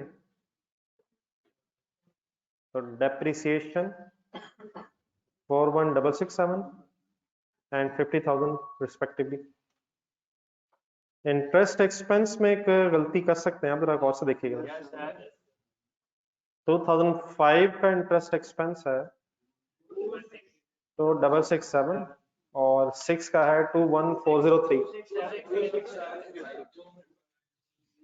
ठीक है देख लें, सही कह रहे हैं सर।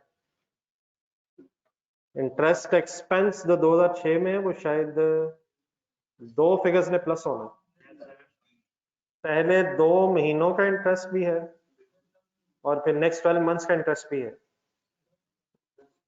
दो 10, पहले 2 फिर अगले 10।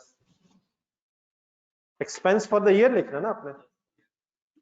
लायबिलिटीज में सिर्फ आपने 21403 क्यों लिखा है? क्योंकि पेबल वही रह गया। जरा एक सेकंड बोर्ड पे देखिएगा यार। ये बटे अब इंटरेस्ट एक्सपेंस आप ढूंढेंगे ना 6 का, तो एक आपको 28 फरवरी 2006 वाली एंट्री में भी एक्सपेंस नजर आएगा 5333, लेकिन ये पेबल्स में नजर क्यों नहीं आ रहा? ये एक्सपेंस हुआ और पे भी हो गया इसी साल, लेकिन जो ईयर एंड पे इंटरेस्ट है वो एक्सपेंस इंकर हुआ लेकिन पे नहीं हुआ था। तो लायबिलिटी तो सिर्फ 21403 है, लेकिन प्रॉफिट एंड लॉस में जो एक्सपेंस है वो 5333 क्लियर हो रहा है, और 41403 को प्लस करके आएगा। यार एक्सपेंस पे होने से एक्सपेंस खत्म नहीं हो जाता। एक्सपेंस पे हो जाने से एक्सपेंस खत्म नहीं हो जाता। एक्सपेंस खत्म नहीं होता, पेएबल खत्म होता है। पे होने से ये नहीं कि एक्सपेंस ही खत्म हो गया। फॉर एग्जांपल आपने अगर सैलरी पे कर दी है तो सैलरी खत्म हो गया, एक्सपेंस ही खत्म हो गया। एक्सपेंस पे हो जाने से लायबिलिटी खत्म हो जाती है। एक्सपेंस तो इंकर हुआ है, तो 5333 पहले 2 महीनों का एक्सपेंस है, और 41403 जो है 21403 सॉरी, ये नेक्स्ट 10 मंथ्स का इंटरेस्ट है। तो फॉर द ईयर का जो इंटरेस्ट है वो फिर इन दोनों का प्लस करके आएगा। क्लियर हो रहा? नहीं क्लियर होगी मेरी बात? मैंने बीच में कोशिश की है बीच में पेबल्स की बात भी करूं, तो by the payable is only 21403। जो पहले 2 महीनों का था वो जिस साल का था उसी साल पे हो गया। फिगर्स का ब्रेकअप 5333 और 21403 क्या बनता जी सम? 26736।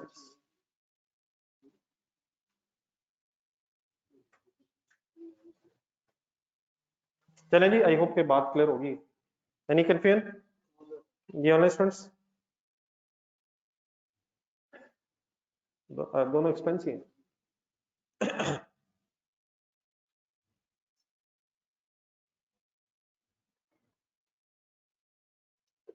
चले आगे, टाइम तो भी काफी है, अल्लाह का शुक्र है। एक क्वेश्चन नंबर 4 जरा पहले ढूंढे, जो पेज नंबर 3 आपके पास है उसमें जरा थ्योरेटिकली लिखा हुआ, उसकी जब जरूरत पड़ती है तो मैं पढ़ता हूँ, अब आपके सामने पढ़ूंगा। जरा क्वेश्चन नंबर 3, ये पेज नंबर 4 हो जाएगा शायद आपके पास अगर तरतीब से चले। ये थ्योरेटिकली जो लिखा हुआ है इसको बीच में साथ साथ डिस्कस करते हैं। एक क्वेश्चन नंबर 3 ढूंढे जरा, मेरिकल टेक्सटाइल लिमिटेड के नाम से। अच्छा, लीज का कॉन्सेप्ट लेसी के लिए जो है वो मैंने आपके सामने तकरीबन रख दिया। बाकी आप क्वेश्चंस की कुछ वेरिएशंस हैं और कुछ छोटी छोटी नई चीजें बीच में ऐड होंगी, तो जो चीजें वंस अगेन रिपीट होंगी वो आपने इंशाल्लाह बतानी है, और जो नई चीजें आ रही हैं वो मैं आपके साथ डिस्कस करता हूँ। तो कौन सा क्वेश्चन शुरू हो रहा है जी? अल्हम्दुलिल्लाह टाइम बहुत ज्यादा है, तो अभी मायूसी के लम्हात नहीं आए। आप पढ़ना चाह रहे हैं क्वेश्चन नंबर 3 से। On 1st July 2010,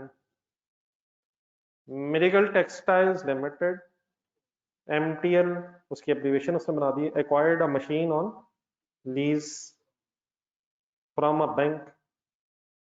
अब बैंक यहाँ लेसर हो जाएगा और मेरिकल टेक्सटाइल ने एसेट एक्वायर किया मशीन, तो ये लेसी बन जाएगी। Miracle Textile is lessee. Detail of the lease are as follows. Number 1, lease term is and useful life is 4 and 10 years respectively. Lease term किसे कहते हैं? जिस टाइम पीरियड में लेसी ने लेसर को पैसे देने। और यूजफुल लाइफ किसे कहते हैं? जितने अच्छे एसेट ने यूज होना, जितने ऐसे एसेट ने यूज होके बेनिफिट देना। ये सेम भी हो सकती हैं, लीज टर्म और यूजफुल लाइफ की जो टाइम पीरियड है सेम भी हो सकता है, जैसा भी आपने क्वेश्चन नंबर 2 में देखा, लेकिन ये डिफरेंट भी हो सकता है। लीज टर्म का मतलब कि जो पेमेंट है लेसी ने जो करनी है वो कितने ड्यूरेशन में कर देनी है, और एसेट ने जो बेनिफिट देना है वो यूजफुल लाइफ है। It can be same, it can be different, तो इस क्वेश्चन में डिफरेंट है। Number 2, instalment of ₹5.8 million is to be paid annually है लेकिन इन एडवांस है, ऑन 1st जुलाई है। फर्स्ट डेट सोच के बोलना है, एडवांस है इसलिए 1st जुलाई 10 हो जाए। एनुअल इंस्टॉलमेंट से एक सेकंड बोलना है, 1st जुलाई 11 नहीं, 1st जुलाई 10 के बाद नेक्स्ट इंस्टॉलमेंट 1st जुलाई 11, ये कितनी होंगी इंस्टॉलमेंट्स? लीज टर्म 4 साल है तो ये 4 इंस्टॉलमेंट्स होंगी, 1 जुलाई 10, 11, 12 एंड 13। तो साल के शुरू की डेट्स की बोल रहा हूँ, इनके एडवांस में एरियस में नहीं अभी। इंटरेस्ट रेट इम्प्लिसिट दिया हुआ जी 15.725879%। इतना सारा रेट पॉइंट्स के बाद इसलिए दिया होता है ताकि राउंडिंग ऑफ का इशू ना आए, लेकिन अगर फिर भी आ जाए तो काइंडली अब इससे ज्यादा रेट को आगे लेके जाने के बजाय उसे राउंड अप कर दीजिए। उम्मीद ये है कि शायद ना आए, लेकिन अगर अब भी कोई 1 आध रुपया रह गया तो उसकी होपफुली अब बहस नहीं करेंगे। तो जितना पॉइंट्स के बाद हमें रेट दिया होगा हम पूरा यूज कर लेंगे, लेकिन उसके बावजूद भी अगर राउंडिंग ऑफ रह गई तो इंशाल्लाह उसका बहस करने की बजाय नेक्स्ट पॉइंट पढ़ लेंगे। अब बाकी ये रेट कैलकुलेट कैसे होता है ये भी इंशाल्लाह आगे जाकर हमने डिस्कस करना है। वैसे इम्प्लिसिट क्यों कहते हैं ये भी इंशाल्लाह बहस होनी है, लेकिन interest rate implicit simply means वो रेट है जिससे हमने लीज की वर्किंग करनी है। नंबर 4 नई चीज आ रही है, eight the end of the lease term means 4 साल बाद। सही कह रहा हूं? कोई डेट बताएंगे तो गिन के, eight the end of the lease term. नहीं मेरा एट द एंड अगर हम कहें तो फिर वो तो beginning of the 5th year हो जाएगा ना। Eight the end of lease term अगर हम बोले तो पहला ईयर एंड आना है 30th जून 11, 30th जून 12, 13, 14, तो 30th जून 14 शायद, 1 जुलाई 14 अगर कहेंगे वो शायद 5th ईयर का स्टार्ट हो जाएगा। तो eight the end of the lease term means 4 साल बाद, तो एग्जैक्टली 4 साल बाद मींस शायद 30th जून 2014। क्या होना जी उस दिन, पढ़े गौर से। MTL has an option to purchase the machine. Who is MTL? Lessee. The lessee has an option to purchase the machine on the payment of rupees 2 million. The fair value means market value of the machine at the end of the lease term means 4 साल बाद is expected to be, पढ़ते जाए फिर मैं explain करता हूँ। 4 साल बाद ये एक्सपेक्टेड है कि मशीन की मार्केट वैल्यू होगी 3 मिलियन, लेकिन लेसी को ये ऑप्शन दी गई है कि वो 4 साल के एंड पे, लीज टर्म के एंड पे 2 मिलियन पे करके मशीन खरीद सकता है। ये पहली 2 लाइनों की ट्रांसलेशन ठीक है? यार मशीन तो उसने शुरू में नहीं खरीदी, शुरू में से मिल तो जाएगी लेकिन नाम किसके रहेगी? लेसरी के। एंड में अगर वो खरीद लेगा तो फिर लीगली भी उसके नाम हो जाए, लेकिन मार्केट वैल्यू होगी कितनी? ऑप्शन उसके पास कितने पे है? अब ये क्यों डिफरेंस है ये सब कुछ मैं डिस्कस करता हूँ। It is reasonably certain, इसको नेक्स्ट सेंटेंस को अंडरलाइन करना, it is reasonably certain at the inception of the lease means start of the lease that lessee will exercise the option to purchase the asset. शुरू में ये reasonably certain है कि at the end of the lease term lessee 2 million दे के asset को purchase कर लेगा। क्या ये सेंटेंस इस तरह भी हो सकता है, it is not reasonably certain? ये भी हो सकता है कि हमें शुरू में इंसेप्शन पे लग रहा हो कि हम एंड में खरीदने का इरादा नहीं रखते, लेकिन according to this question last sentence क्या कहता है कि शुरू में ही ये रीजनेबली एक्सपेक्टेड है, सर्टेन है कि लेसी 2 मिलियन दे के एंड में एसेट खरीद लेगा। मैंने पहले आपके सामने जो लिखा हुआ था उसको जरा सिंपल करके जरा ट्रांसलेट बस अभी की है, बाकी इसका सारा के क्या मीनिंग है वो इंशाल्लाह मैं अभी डिस्कस करता हूँ। आप जरा दोबारा इसका पढ़ लें, जरा स्टोरी है क्या नंबर 4 जरा अपने वर्ड्स में जरा अपने ज़हन में रखना जरा।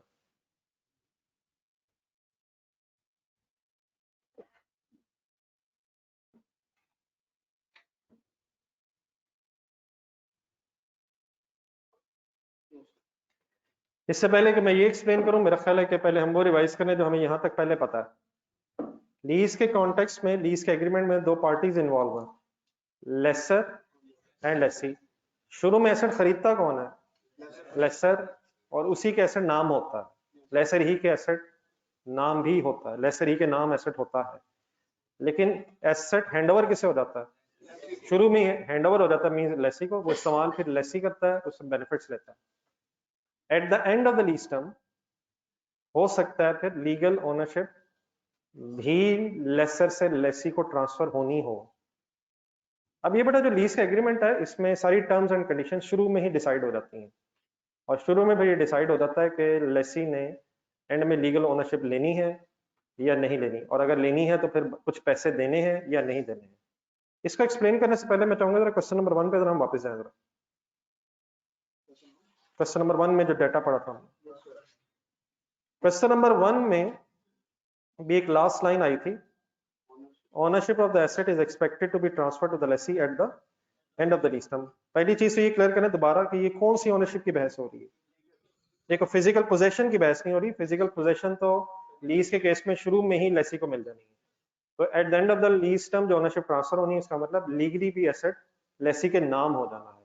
लेकिन इस क्वेश्चन नंबर 1 में ये नहीं बताया हुआ था कि लेसी ने एंड में कोई एक्स्ट्रा पैसे दे के ओनरशिप लेनी है या नहीं, कोई पैसों की बात नहीं थी, ओनरशिप यहां भी ट्रांसफर होनी थी। एग्रीमेंट में बस ये लिखा हुआ था, मैं क्वेश्चन नंबर 1 की भी बात कर रहा हूँ, कि 2000 उसने एडवांस में देना है, आई होप के में आ जाएगा, और फिर बाकी जो 8000 था वो 2000 की 4 इंस्टॉलमेंट्स में दे देना। इट मींस बस उसने टोटल पैसे देने और एंड में उसे लीगल ओनरशिप भी मिल जाएगी। अब देखिए ये एक डेफिनेटली लेसर और लेसी में जो लीज एग्रीमेंट हो रहा है, ये कमर्शियल ट्रांजैक्शन हो रही है। Commercial transaction in the sense कि किसी को किसी दूसरे से कोई अनड्यू एडवांटेज या डिसएडवांटेज वाली बहस नहीं है। इस केस में अगर एंड में लेसी ने कुछ नहीं देना था तो अंडरस्टूड बात है कि अगर एंड में एसेट की कोई वैल्यू होगी तो वो भी फिर लेसर ने अपने रेंटल्स में जरूर कवर की। ये बात समझ आ रही है? एक सेकंड, लेसर बने आप, आपने एक एसेट खरीदा, फिर कुछ अच्छे के लिए कुछ टाइम पीरियड के लिए आपने दिए, पैसे आप इंस्टॉलमेंट्स में ले रहे हैं, और एंड में अगर आप एसेट भी दे रहे हैं और डेफिनेटली उसकी कोई ना कोई अगर वैल्यू है तो आप उसके अगेंस्ट भी पैसे जरूर चार्ज करते। लेकिन अगर एंड में आप नहीं ले रहे तो फिर यकीनन आपने रेंटल्स के अकॉर्डिंगली इसमें एडजस्ट किया होगा कि आपने अपने सारे पैसे जरूर कंपनसेट किए होंगे, क्योंकि ये इस तरह से कोई नहीं है कि हम किसी को फायदा देना चाह रहे हैं, वो तो फिर बिजनेस ट्रांजैक्शन ही नहीं है। तो कमर्शियल ट्रांजैक्शंस होती हैं, सब प्रॉफिट मोटिव है सबका, तो उसने मैक्सिमम कमाना है। अगर एंड में कुछ नहीं ले रहा तो अंडरस्टूड है कि उसने जो कुछ लेना होगा वो रेंटल्स में उसने कवर कर लिया होगा। ये बात समझ आती है मेरी? और डेफिनेटली लेसी भी दे रहा होगा, क्योंकि उसे भी पता कि मैंने एंड में एसेट लेना है, तो जब मुझे अगर एक्स्ट्रा ले रहा है तो मैं एंड वाले पैसे ले रहा हूँ। होता ये है कि जो भी पेमेंट्स होनी है वो लेसर और लेसी फिर मिलकर डिसाइड करते हैं कि इन पेमेंट्स को करना कैसे है। मींस अभी आपने 2 क्वेश्चंस किए हैं, उसमें एक क्वेश्चन में कुछ शुरू में डिपॉजिट था, बाकी फिर एरियर्स में रेंटल्स थे।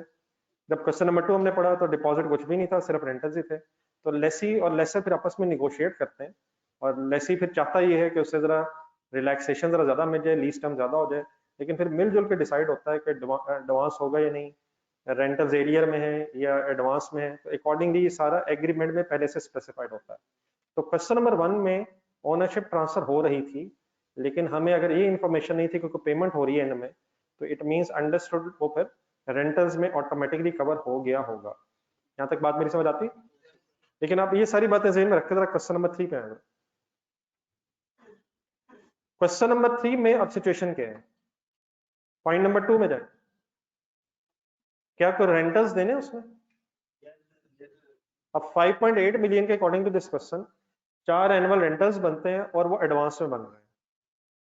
लेकिन पॉइंट नंबर 4 में फिर ये बताया जा रहा है कि at the end of the lease term lessee के पास, अच्छा पहले जो वर्ड्स हैं और एंड में जो वर्ड्स हैं ये भी जरा मैं एक दफा जरा एक्सप्लेन कर दूं। शुरू में ये वर्ड्स ये हैं, पॉइंट नंबर 4 में हूँ मैं, क्वेश्चन नंबर 3 पॉइंट नंबर 4। शुरू में ये बताया कि लेसी के पास ये ऑप्शन है कि वो 2 मिलियन पे खरीद सकता है। नेक्स्ट टाइम में लेकिन बताया कि उस वक्त लेकिन मार्केट वैल्यू एक्सपेक्टेड है 3 मिलियन। ये 3 मिलियन जरा दोबारा काइंडली पढ़ के बताएं, ये सेकंड सेंटेंस, ये शुरू की मार्केट वैल्यू है या एंड की है? ये एंड की मार्केट वैल्यू। अब अपेरेंटली अगर इन दोनों फिगर्स को आप देखेंगे 2 मिलियन और 3 मिलियन, तो यहाँ भी आपको ये महसूस होगा कि शायद लेसर कम पैसे ले रहा है और लेसी ऑब्वियसली फिर कम दे रहा है। पढ़ के देखें जरा, मार्केट वैल्यू कितनी एक्सपेक्टेड है, लेकिन लेसी के पास क्या ऑप्शन है? तब जब 1 मिलियन वो नहीं ले रहा तो इसका ये मतलब नहीं कि वो कोई एक्स्ट्रा बेनिफिट दे रहा होगा, उसने इस 1 मिलियन को ऑटोमेटिकली अपने रेंटल्स में एडजस्ट किया। लेकिन बेस्ड ऑन दिस इंफॉर्मेशन अब लेसी एंड में 2 मिलियन देगा या 3 देगा? तो 2 मिलियन भी अब उसने एंड में पे करके ओनरशिप लेनी है। ये मुझे पता चला लास्ट सेंटेंस से, क्योंकि ये शुरू में रीजनेबली एक्सपेक्टेड है कि उसने पेमेंट करनी है eight the end of the lease term, ताकि वो इस परचेज ऑप्शन को एक्सरसाइज कर सके। अगर फॉर एग्जांपल ये लास्ट सेंटेंस में लिखा होता है ये रीजनेबली सर्टेन नहीं है, तो देन जब हम लीज पेमेंट्स की कैलकुलेशन कर रहे होते हैं, अब लीज पेमेंट किसे कहते हैं? जब पेमेंट्स करनी है शुरू से लेकर एंड तक, तो शायद उसमें फिर हम 5.8 मिलियन के बस 4 रेंटल्स कंसिडर करते हैं, ऐसे ही। लेकिन क्योंकि ये परचेज ऑप्शन भी अब रीजनेबली सर्टन है, इसलिए अब लीज पेमेंट्स जो है लीज टर्म में वो शुरू से लेकर एंड तक फिर किस तरह से बनेगी, 5.8 मिलियन के 4 रेंटल्स भी हैं, और eight the end of the lease term, अब ये डिपॉजिट नहीं है, डिपॉजिट तो शुरू में होता है, एडवांस एडवांस में नहीं है, eight the end of the lease term फिर 2 मिलियन दे के वो अपनी परचेज ऑप्शन को एक्सरसाइज करेगा। इट मींस 5.8 मिलियन, कैलकुलेटर पकड़ना होगा, 5.8 मिलियन इंटू 4 और प्लस 2 मिलियन भी होगा अगर ये परचेज ऑप्शन रीजनेबली सर्टन है, और अगर ये रीजनेबली सर्टन ना होता तो फिर ये जो प्लस हम करें ये ना लेते हैं लीज पेमेंट्स में। बात मेरी प्लीज समझ आ गई? 2 क्वेश्चन आपसे इसलिए पूछ रहा हूँ, जरा मुझे भी आइडिया हो जाए कि मैं सही समझा सकूं या नहीं। ये 3 मिलियन और 2 मिलियन में जो डिफरेंस है, इसकी क्या रीजन है आपके ख्याल में? इसकी सोल रीजन सिर्फ ये है कि वो इंसेंटिव वाली बहस नहीं है, सोल रीजन ये है कि लेसी ने निगोशिएट इस तरह से किया होगा कि मैं एंड में शायद पूरा 3 मिलियन नहीं दे पाऊंगा, मुझसे आप एंड में 2 मिलियन ले लीजिएगा, बाकी अगर आपने एडजस्ट करना रेंटल्स में कर लें। एक ऑप्शन ये भी हो सकती थी शायद, जिस तरह क्वेश्चन नंबर 1 में थी, कि लेसी शायद ये निगोशिएट करता कि मैं से एंड में कुछ ना लें, 3 मिलियन जो फेयर वैल्यू है वो भी नहीं ना लें, हाँ वो जो 3 मिलियन है वो भी मेरे रेंटल्स में अकॉर्डिंगली एडजस्ट कर दें। मेरी बात क्लियर होगी प्लीज? लेकिन यहाँ लग रहा है कि 1 मिलियन शायद रेंटल्स में एडजस्ट किया होगा, और बाकी 2 मिलियन फिर lessee at the end of the lease term 4 साल बाद पे करके और फिर शायद परचेज ऑप्शन को एक्सरसाइज करेगा। अब बात मेरी समझ आ गई प्लीज? थोड़ा सा बता देंगे what is the difference between first question and last question with respect to transfer of ownership? वहां ओनरशिप ट्रांसफर हो रही है विदाउट पेइंग एनीथिंग, तो जो भी होगा वो रेंटल्स में कवर्ड हो गया, लेकिन यहाँ बाय पेइंग 2 मिलियन है, और जो डिफरेंस 1 मिलियन है तो फिर रेंटल्स में एडजस्ट हो गया। मींस टू से इस डेटा में पॉइंट नंबर 4 में हमसे रेलेवेंट फिगर बस शायद 2 मिलियन है या 3 मिलियन है, हम अपनी वर्किंग बस 2 मिलियन कंसिडर करेंगे। एक ये भी ऑप्शन हो सकती थी कि लेसी को 3 मिलियन ही दे के परचेज ऑप्शन एक्सरसाइज करनी है, उस केस में फिर डेफिनेटली इस फेयर वैल्यू में से कुछ भी रेंटल्स में कवर ना होगा। क्लियर हो गया प्लीज? तो 5.8 मिलियन के 4 रेंटल्स हैं जो शायद एडवांस में, लेकिन 2 मिलियन की amount at the end of the lease term भी लीज पेमेंट्स में फिर कंसीडर हो जाएगी इस केस में। अगर नॉट रीजनेबली सर्टन होता, मींस एक्सपेक्टेड नहीं कि उसने पैसे देने हैं, फिर हम डेफिनेटली अपनी वर्किंग करते हुए 5.8 मिलियन के बस 4 रेंटल्स कंसीडर करते हैं। अब मेरी सजेशन ये कि जरा दोबारा आप जरा डाटा पढ़ लें सारा, अगर अभी भी कोई कंफ्यूजन है तो पहले वो दूर कर लेते हैं, फिर इंशाल्लाह थोड़ा सा टाइम है तो सॉल्व करके चलते हैं। नहीं वो फेयर वैल्यू, अब 4 मिलियन हो, 7 मिलियन हो, 2 मिलियन हो, हाँ वो, पर इसका मतलब है कि लस्सी ने शायद ये कहा होगा मेरे से रेंटल जरा कम ले लें, बाकी जो एक्स्ट्रा अमाउंट अवाइड में ले लें। मीन्स टू से जो अमाउंट अब लस्सी ने देनी है ताकि एसेट उसे एसेट की ओनरशिप ट्रांसफर हो, वो अमाउंट हमसे रेलिवेंट होगी, वो चाहे मार्केट वैल्यू की इक्वल हो, उससे कम हो या उससे ज्यादा हो, वो शायद बहस नहीं है। जो उसने देना है फाइनली वो आपकी लीज पेमेंट्स में आना चाहिए। लेकिन मैंने बार बार कोशिश की है कि अगर यही सेंटेंस एंड में हो जाता है नॉट रीजनेबली सर्टन के साथ, तो फिर ये जो भी फिगर है वो हमसे रेलिवेंट ना रहती। अगर उसने परचेज ऑप्शन एक्सरसाइज करनी नहीं है तो फिर डेफिनेटली वो अमाउंट उसने नहीं देनी है, तो वो कैलकुलेशन में आनी भी नहीं चाहिए। लीज पेमेंट्स में वो सारी अमाउंट्स आएंगी जो शुरू से लेके and of the lease term तक लेसी ने लेसर को पे करनी है। अब ओके, ये कोई और क्वेश्चन किसी के जहन में आता हो? पढ़ ले जरा एक दफा डाटा, जरा दोबारा आप लोग देख लें। ये ऑनलाइन स्टूडेंट्स आप कुछ क्लियर है?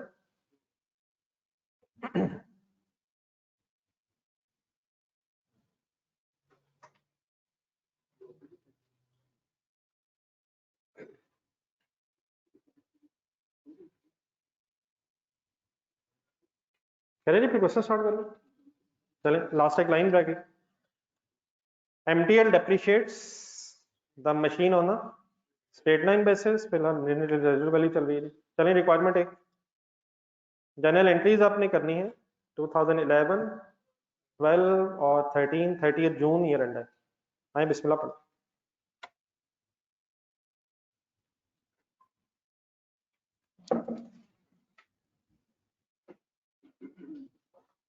ये बिजनेस नेम अवेलेबल है, तुम्हारे ख्याल लिख लेना चाहिए, मेरिकल टेक्सटाइल्स लिमिटेड। अच्छा इस वक्त हमने सिर्फ लेसी की डिस्कशन ही करनी है, तो लेसी की बुक्स में काउंटिंग एंट्री, लेसर की गेम जरा कुछ अर्से बाद आएगी। मेरिकल textile limited,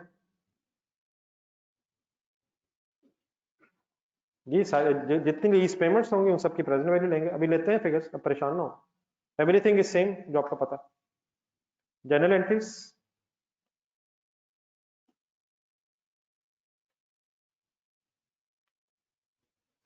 for the year ended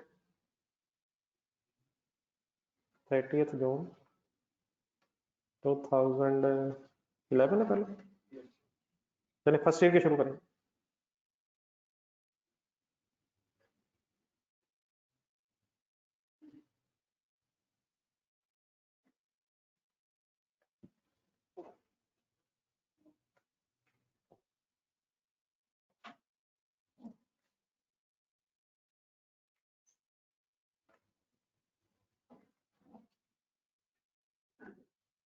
accept this last point everything is same जो आपको पता है। फर्स्ट डेट बताएं। मायूसी ना बनाएं सर प्लीज, फर्स्ट डेट बताएं। 1 जुलाई 2000। क्या करना है इस दिन? Right of use machine debit, lease liability credit. What is the first double entry of Lesi?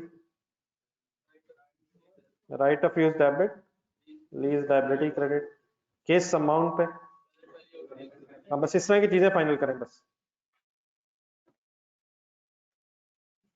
Present value lease payments,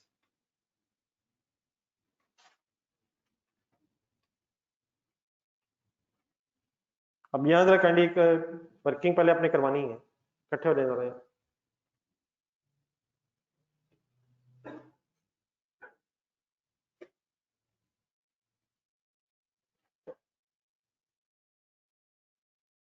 ready जी प्लीज। अब प्रेजेंटली बेटा लेनी है, लेकिन मेरी हमेशा सजेशन रहेगी कि पहले लीज पेमेंट्स लिख लें। तो लीज पेमेंट्स बताएं जी सवाल में। 5.8 million into 4 and plus 2 million. लिखे अपने हाथ से। 25.2 मिलियन रुपीज इन मिलियंस में लिखना, देख लीजिएगा ऊपर लिखने का ही मेंशन। लेकिन अब राउंडिंग ऑफ में फंसाइएगा नहीं प्लीज, अगर जरूरत पड़ेगी तो अब मिलियंस में राउंड ऑफ करना है। ये ना हो कि सारा क्वेश्चन राउंडिंग ऑफ की नजर में हो जाए। डन है सर? ये 2 मिलियन क्यों लिया मैंने? ये भी इसी लीज कॉन्ट्रैक्ट की वजह से पे होना है, लेकिन बाद में क्यों लिया? क्योंकि एंड में पे होना। इनिशियल डिपॉजिट नहीं है, eight the end of the lease term interest होने जाना। अब इनकी मुझे प्रेजेंट वैल्यू की वर्किंग प्लीज पहले करवाएं, और मेरे प्लीज पे प्लीज फोकस करें। हाँ जी, सबसे पहले तो ये आप क्लियर होना चाहिए, मैंने 2-3 दफा आपसे वैसे ही पूछा बार बार, 25.2 मिलियन की प्रेजेंट वैल्यू कंबाइन नहीं आ सकती, इसे इकट्ठा पे नहीं होना। तो अमाउंट्स को अलग-अलग देखना पड़ना है। तो अब जो अमाउंट्स लिखी हमने लीज पेमेंट्स की, उन पे जरा नजर दौड़ाएं। 5.8 मिलियन के तो 4 रेंटल है, एक से ज्यादा रेंटल है, एरियर्स में सॉरी एडवांस में, एनुअल है, वो वाला कोई इशू नहीं है। लेकिन जब पहला रेंटल है 5.8 मिलियन का, क्या उसमें भी इंटरेस्ट होगा? अब इस केस में उसमें इंटरेस्ट क्यों नहीं होगा? क्योंकि वो एडवांस है, उसने 1 जुलाई 2010 को ही पे होना है, जो पहला इंटरेस्ट है। बात समझ आ रही है प्लीज? तो पहले रेंटल की प्रेजेंट वैल्यू 5.8 मिलियन ही होगी, क्या ख्याल है? 5.8 मिलियन जो पहला है उसकी तो प्रेजेंट वैल्यू आज वही होगी। डन है सर? लेकिन 5.8 मिलियन के और कितने रेंटल रह जाएंगे? 3 और रह जाएंगे, उनमें फिर इंटरेस्ट होगा।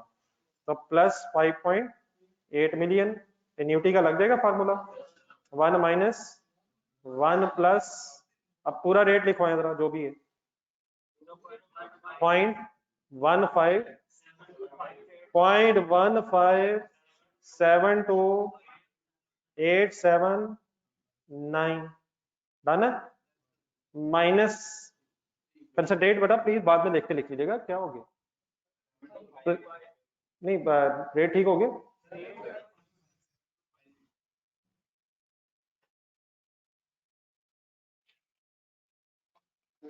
नहीं मैं देख के लिख रहा हूँ, गलत ना हो जाए।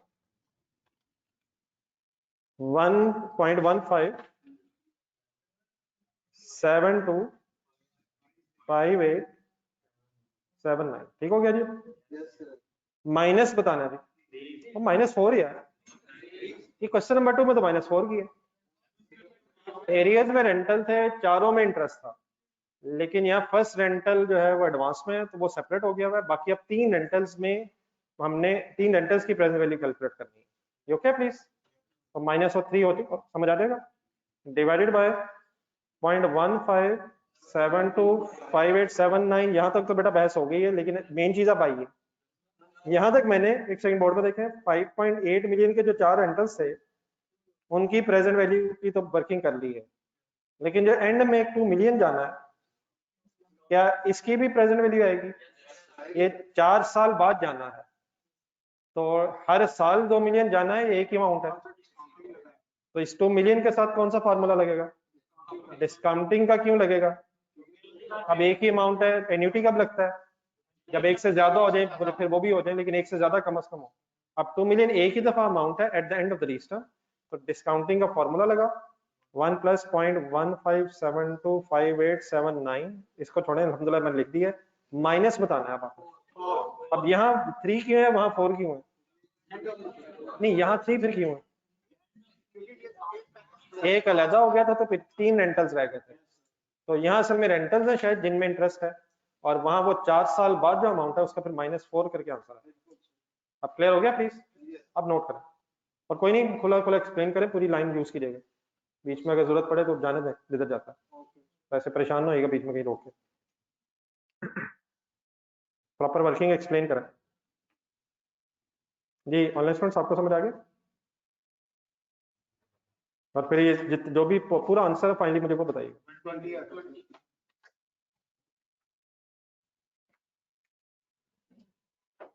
प्लीज -3 क्यों है और -4 क्यों है, समझ आ गया?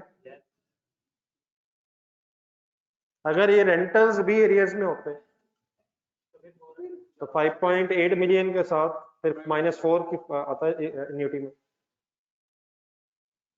क्या करें प्लीज सब लोग वर्किंग करें, कैलकुलेटर यूज करें।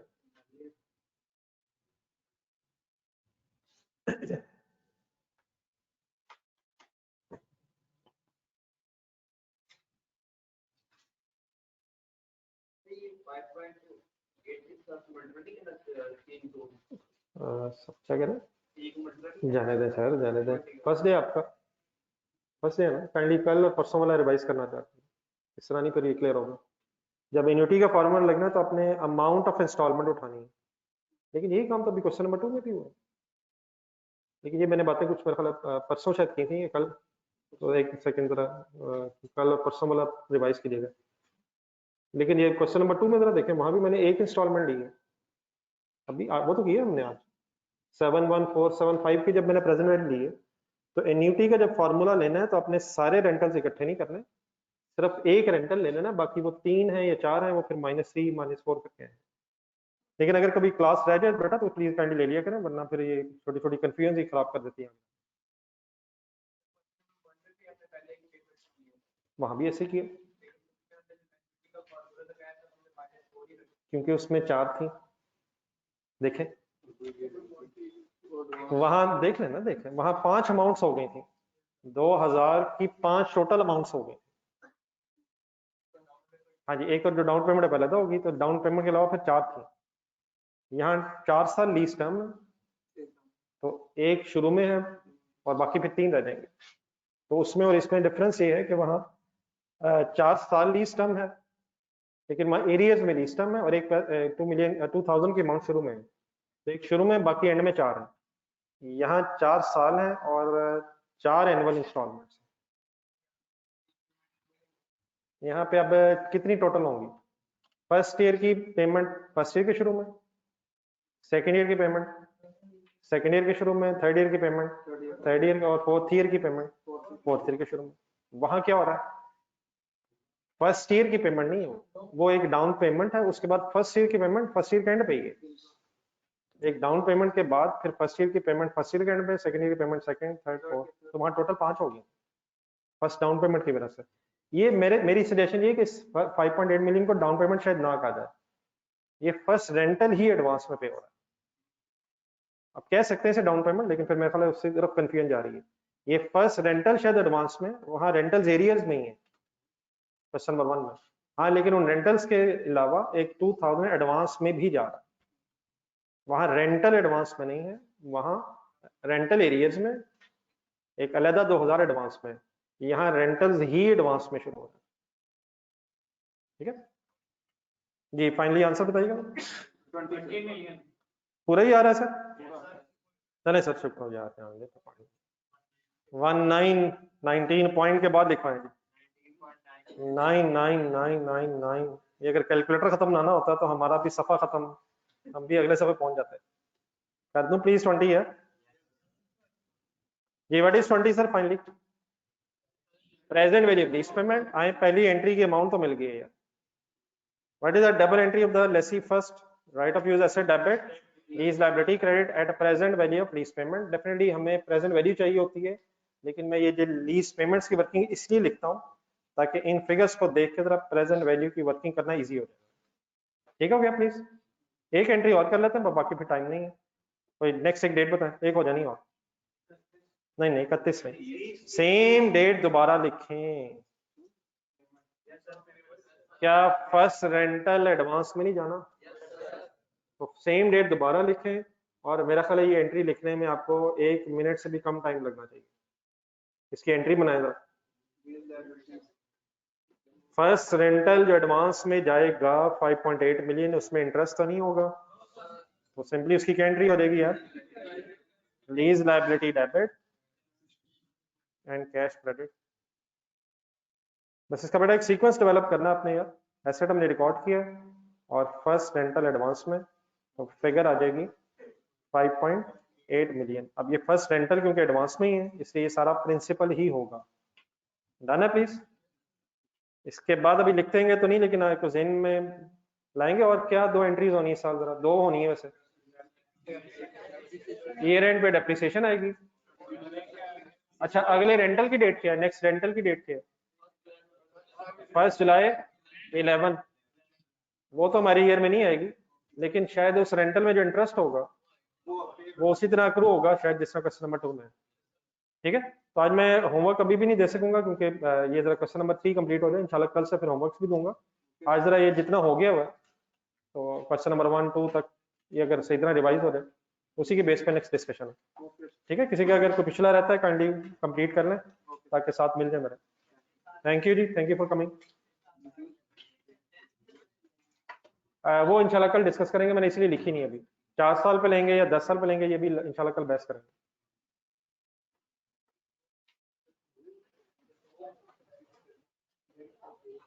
जी बेटा, ऑनलाइन स्टूडेंट्स आपका तो नहीं कोई क्वेश्चन रह गया?